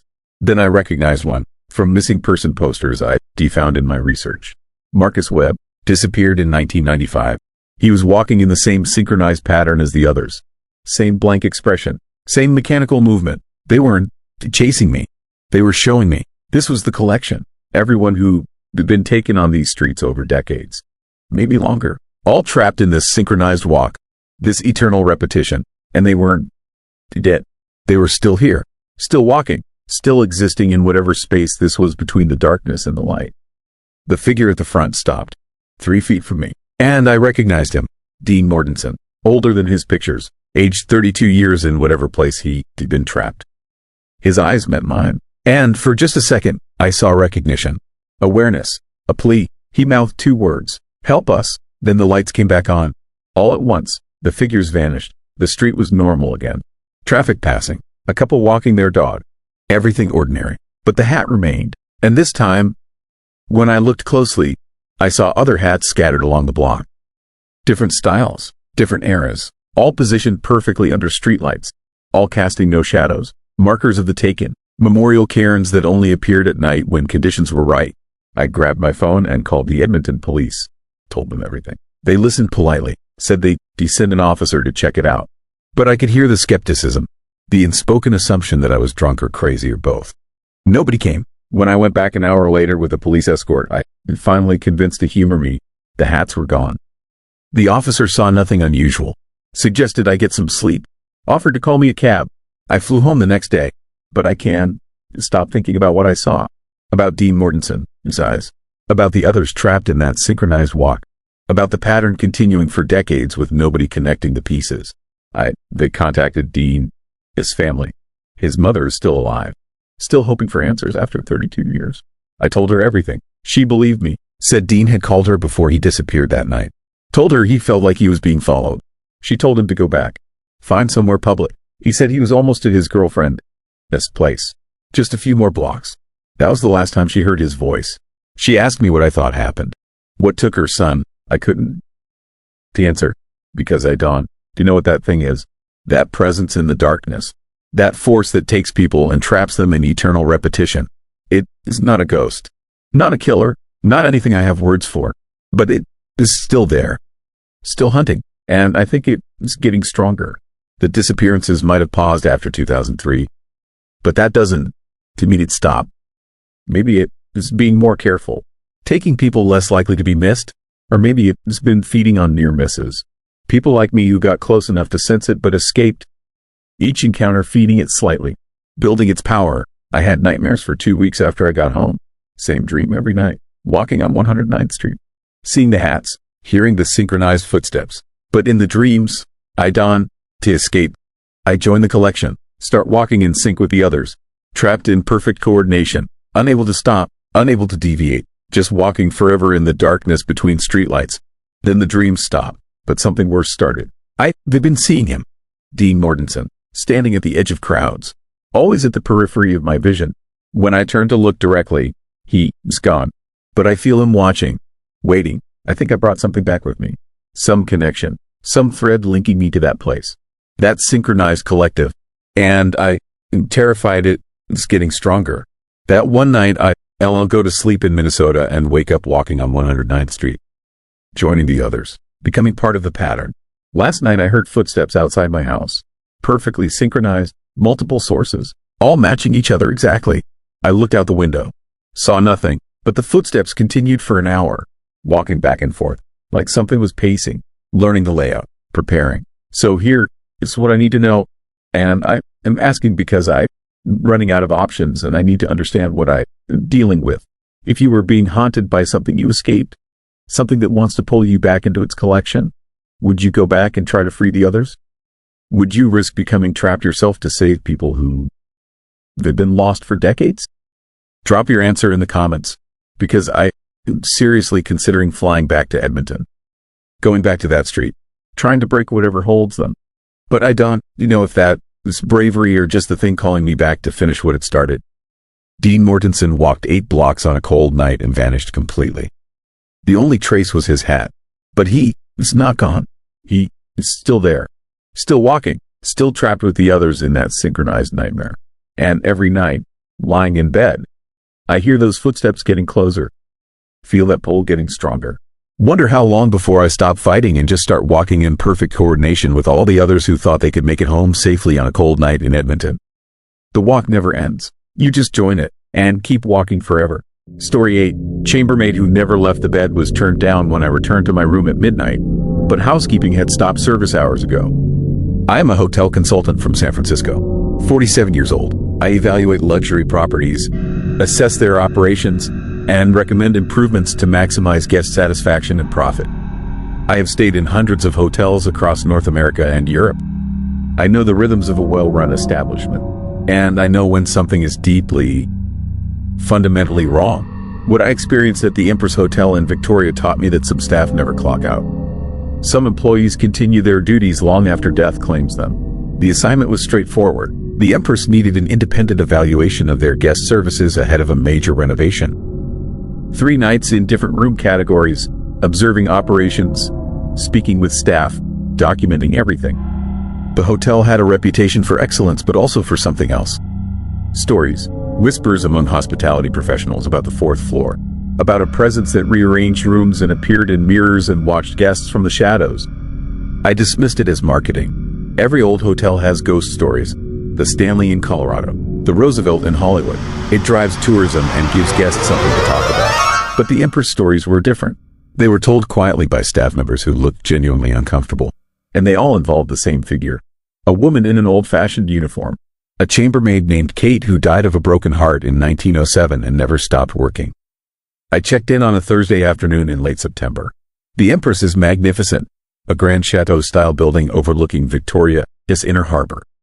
The lobby is all dark wood and ornate details, the kind of old-world elegance that very few modern hotels can match. My first room was on the 3rd floor, a standard guest room that showed its age but maintained the property's historic charm. The first night was normal. I documented room amenities, tested the Wi-Fi, evaluated the turn-down service which was professional and unobtrusive. I slept well. In the morning, I moved to a suite on the 4th floor for the second night of my evaluation. The 4th floor felt different the moment I stepped off the elevator. The air was cooler, despite the heating system functioning normally. The hallway seemed longer than it should be, the walls closing in at the edges of my vision. And there was a smell, faint but distinct, lavender and something else.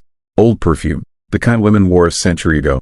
My suite was at the end of the hall, room 421. The bellman who brought up my bags was nervous, fumbling with the key card. He told me to call the front desk if I needed anything. Anything at all. The emphasis he put on those words made it clear he was not talking about extra towels or room service. The suite was beautiful. A sitting area with period furniture, a large bedroom with a 4-poster bed, and a bathroom with a clawfoot tub. Everything was immaculate, but there was that smell again, stronger here, and something else I could not quite identify. The feeling of being watched, of not being alone even though I had checked every closet and corner. I spent the afternoon working, reviewing notes, preparing my preliminary report. At 6, I went down to the dining room for dinner. When I returned at 8:30, I noticed something immediately. The items on the desk had been moved. My notepad was centered perfectly. My pen was aligned parallel to the edge. The room key was placed at a precise 90-degree angle. Housekeeping had not entered. The privacy latch was still engaged from the inside, which is impossible if someone used a master key. But someone or something had been in the room, had touched my belongings, had arranged them with a precision that suggested obsessive attention to detail. I checked the closet. My clothes had been reorganized. Shirts grouped by color, hangers evenly spaced. In the bathroom, my toiletries were lined up on the counter in order of size. And in the bedroom, the bed had been turned down. The covers folded back at exact angles. A chocolate placed on the pillow even though the Empress did not provide chocolates with turn-down service. I called the front desk. The manager came up personally. She looked at the room and her face went pale. She apologized profusely and offered to move me to a different floor. But she would not explain what had happened. She just kept saying that sometimes the hotel, as history made itself known, that some guests were more sensitive to it than others. I refused to move. I am not a superstitious person. I deal in facts and observable phenomena. I told her I would stay and document whatever was happening. She looked at me with something like pity and left. That night I set up my laptop to record video while I slept. I positioned it to capture the bedroom door and most of the room. Then I turned off the lights and got into bed. The sheets smelled like lavender. I woke at 3:14 in the morning. The exact time, I knew before I looked at the clock. I could feel it, that dead hour when the world is at its quietest and the barrier between living and dead grows thin. The room was dark except for the faint glow of the laptop screen. And in that glow I saw something moving, a figure standing by the desk. Female, wearing what looked like a long dress or uniform. She was arranging items on the desktop with precise, methodical movements. Her back was to me, but I could see her clearly enough in the ambient light. Dark hair pulled back, pale hands that moved with practiced efficiency. I did not move, did not breathe. I watched as she finished with the desk and moved to the closet. She opened the door, which I knew I had closed before bed, and began touching the hanging clothes. Smoothing them, straightening them. The hangers made no sound as she moved them. Then she turned toward the bed, toward me, and I saw her face, or where her face should have been. The features were there but indistinct, like looking through frosted glass. But the eyes were clear, sad eyes, ancient and heartbroken, eyes that had been crying for over a century. She moved to the foot of the bed and stood there, looking down at me. I could feel the weight of her gaze, the accumulated grief of a lifetime. And I understood in that moment that this was Kate, the chambermaid who had died of a broken heart, who had loved someone who did not love her back, who had thrown herself from the 4th floor into the courtyard below, and who had never stopped doing her job, never stopped serving guests, never stopped trying to create perfect rooms as if perfection could somehow heal the pain. She reached out one translucent hand and adjusted the corner of the blanket, tucking me in with the care of a mother tucking in a child. The touch was cold but not malevolent, sad but not threatening. She was not trying to harm me. She was trying to help, to serve, because that was all she knew how to do. Then she moved to the door and passed through it without opening it. Just faded through the solid wood as if it was not there. I lay in the darkness for a long time, my heart pounding, my mind trying to rationalize what I had seen. Eventually I got up and checked the laptop. The recording had stopped at 3:14. The battery was full but the file was corrupted. Only static and a faint voice in the background, humming what might have been a lullaby. I did not sleep the rest of that night. When dawn came, I examined the room in daylight. Everything was arranged with impossible precision. My suitcase contents were organized by category. My shoes were aligned perfectly under the desk, and on the bathroom mirror, drawn in the condensation that should not have been there, was a single word. Sorry. I checked out that morning. The manager was not surprised to see me leaving early. She refunded the third night and asked me not to include the incident in my report. She explained that Kate appeared more frequently during certain times of the year. September was one of them. The anniversary of her death was September 23rd. I had stayed in room 421 on September 22nd. I wrote my report as requested, focusing on the operational aspects and making no mention of what I experienced. But I kept my personal notes, and I researched Kate's story. What I found broke my heart. She had been 17 when she came to work at the Empress in 1906. An immigrant from Ireland, working to send money home to her family. She had fallen in love with one of the hotel's managers. He had courted her secretly, made promises he never intended to keep. When she became pregnant, he denied everything, fired her, had her thrown out of the hotel. She came back one night and climbed to the 4th floor, to his office, which is now room 421. She confronted him there. He rejected her again, and in her despair she went to the window and jumped. Her body was found in the courtyard at dawn. The hotel covered it up, ruled it an accident, paid her family a small settlement, and tried to forget, but Kate never forgot. And Kate never left. She continued her duties, continued trying to create perfect rooms, continued searching for the love and acceptance she never received in life. Over a century of service, over a century of loneliness. I have stayed in hundreds of hotels since that night. But I have never returned to the Empress, because I understand now what I saw in Kate's eyes. It was not anger or malevolence. It was longing, the desperate need for someone to acknowledge her, to see her not as a ghost or a curiosity, but as a person who had suffered, who had loved and lost and died before her time. And I think she saw that acknowledgement in me. That brief moment when our eyes met and I did not scream or run or call her a hallucination. I saw her as she was. And maybe that is why she tucked me in, why she said sorry. Because for one moment someone had seen her pain and not looked away. The Empress Hotel still stands in Victoria, still welcomes guests to its elegant rooms and historic halls. And Kate is still there on the 4th floor, still turning down beds and straightening rooms and watching from the shadows. Still serving, still waiting, still hoping that someday someone will stay long enough to truly see her, to understand her story, to release her from the duty she has imposed upon herself. I think about her often, about what it means to be trapped by your own sense of purpose, to continue working long after the reason for that work has faded, to serve without recognition, without rest, without hope of ever finishing the job. So here's my question for you, and think carefully before answering in the comments. If you encountered a ghost, a presence that was clearly suffering, clearly trapped in a cycle of endless repetition, would you have the courage to acknowledge it? To see it not as something to fear, but as someone to pity? Or would you run, leaving it alone in its eternal duty? Because places like the Empress Hotel exist all over the world, and spirits like Kate are more common than you might think. Working, serving, waiting for someone to finally see them and understand that they are not trying to frighten anyone. They are just trying to do their job, forever. And maybe that is the most terrifying thing of all. Not the ghost itself, but what it represents. The possibility that we might continue our patterns even after death. That our habits and duties and unfinished business might trap us in endless cycles. That we might never truly rest. Think about that the next time you check into a hotel. The next time you find your room arranged just a little too perfectly. The next time you catch a glimpse of someone in the mirror who should not be there. It might just be Kate. Still working. Still hoping. Still unable to leave.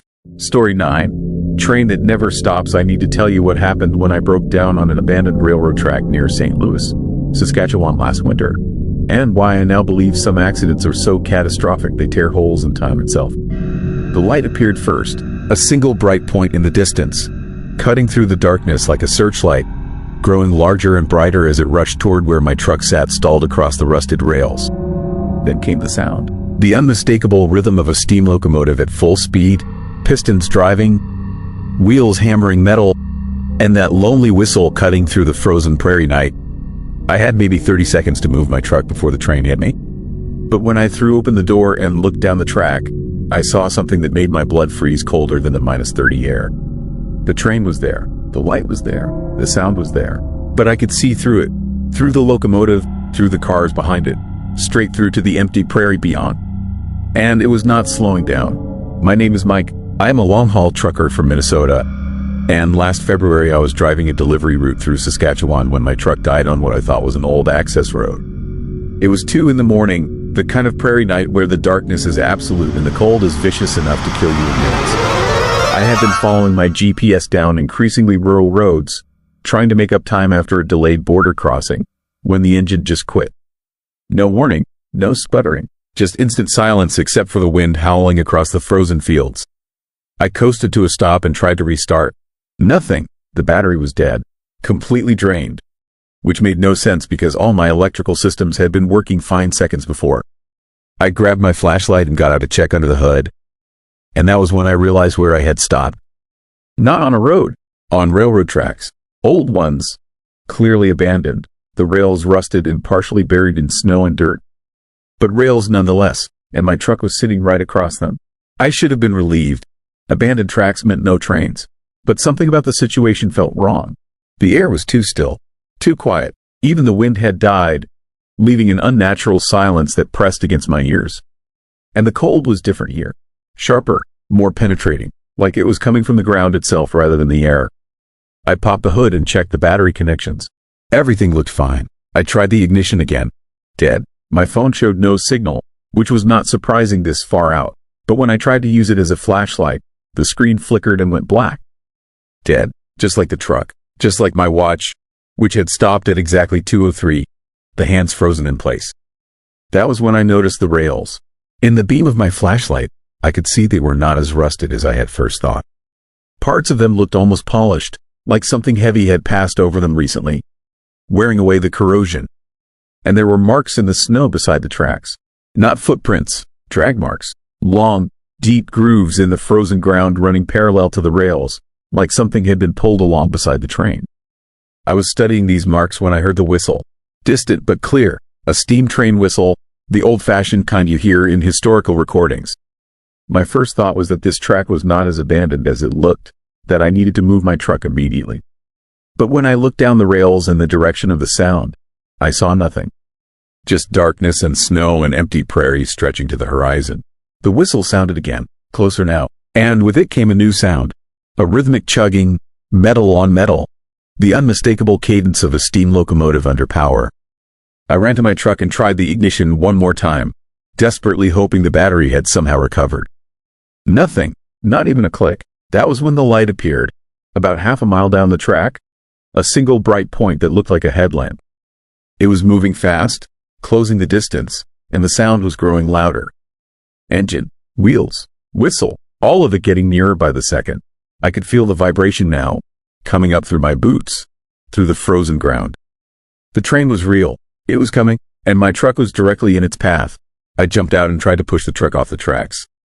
5 tons of vehicle and cargo would not budge. The wheels were frozen to the ground, locked in ice. The light was closer now, maybe a quarter mile, and I could hear something new beneath the engine sounds. Voices, screaming, dozens of people screaming in terror and pain. Their voices carried on the wind or coming from the train itself. I could not tell which. I abandoned the truck and ran, stumbling through the snow beside the tracks, putting distance between myself and the collision I knew was coming.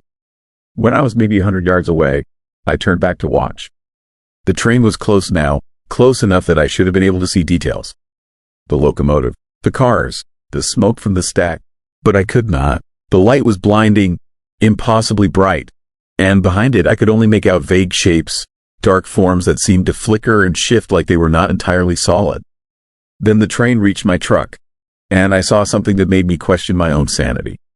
The locomotive did not slow, did not brake. It hit my truck at full speed, and my truck simply disappeared. Not crushed, not thrown aside, it just vanished, consumed by that blinding light, swallowed up like it had never existed. The train kept going, rushing past where I stood, and in the split second it was closest to me, I saw details I wish I could forget. The train was old, antique, a steam locomotive from the early 1900s pulling passenger cars that looked like they belonged in a museum. But the metal was warped and twisted. The windows were shattered, and inside the cars, I saw people, dozens of them, passengers in old-fashioned clothing, their faces pressed against the broken glass, their mouths open in silent screams. Some reached toward me, their hands passing through the window frames like the glass was not there. Others were missing limbs or had injuries that should have been fatal. And all of them were translucent, visible but not quite real, like projections or holograms flickering in the darkness. The train was perhaps 10 cars long, and it took maybe 3 seconds to pass. Then it was gone, rushing into the darkness, the light fading, the sound diminishing. Within 10 seconds, there was nothing. No light, no sound, no vibration, just the empty tracks and the prairie silence and me standing in the snow, my heart hammering so hard I thought it might burst. My truck was gone. Not damaged, not moved, simply gone. The tracks where it had been sitting were empty, just rusted rails and disturbed snow. I walked back slowly, my legs barely supporting me, and examined the spot. There was no debris, no tire marks, no sign my truck had ever been there except for my own footprints in the snow leading away. I stood there trying to understand what had just happened. And that was when I noticed something else. The drag marks I had seen earlier were deeper now, fresh, and they ran from where my truck had been, along the tracks, disappearing into the distance in the direction the train had gone. Something had been dragged along beside the phantom train. Something new. I started walking. The nearest town, according to my GPS, had been St. Louis. Maybe 5 miles back the way I had come. In -30 weather, that walk could kill me, but staying on those tracks felt worse. I had gone maybe a quarter mile when I saw lights ahead.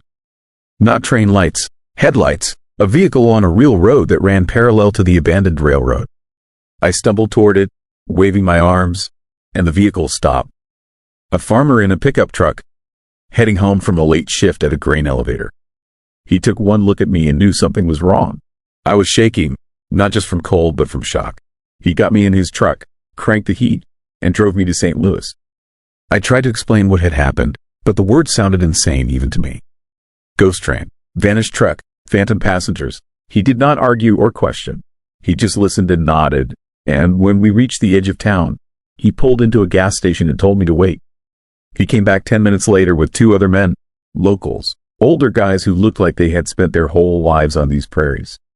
One of them handed me coffee and asked where exactly I had been. I described the location as best I could. The 3 men exchanged glances, and then one of them told me I had encountered the ghost train of St. Louis. The story went back over 100 years. In the early 1900s, a passenger train had derailed on those tracks. A catastrophic wreck caused by a failed switch or a washout. The details were lost to time. The train had been traveling at high speed when it left the rails, and the locomotive and several cars had tumbled down an embankment. Dozens of people died. The wreckage burned for hours.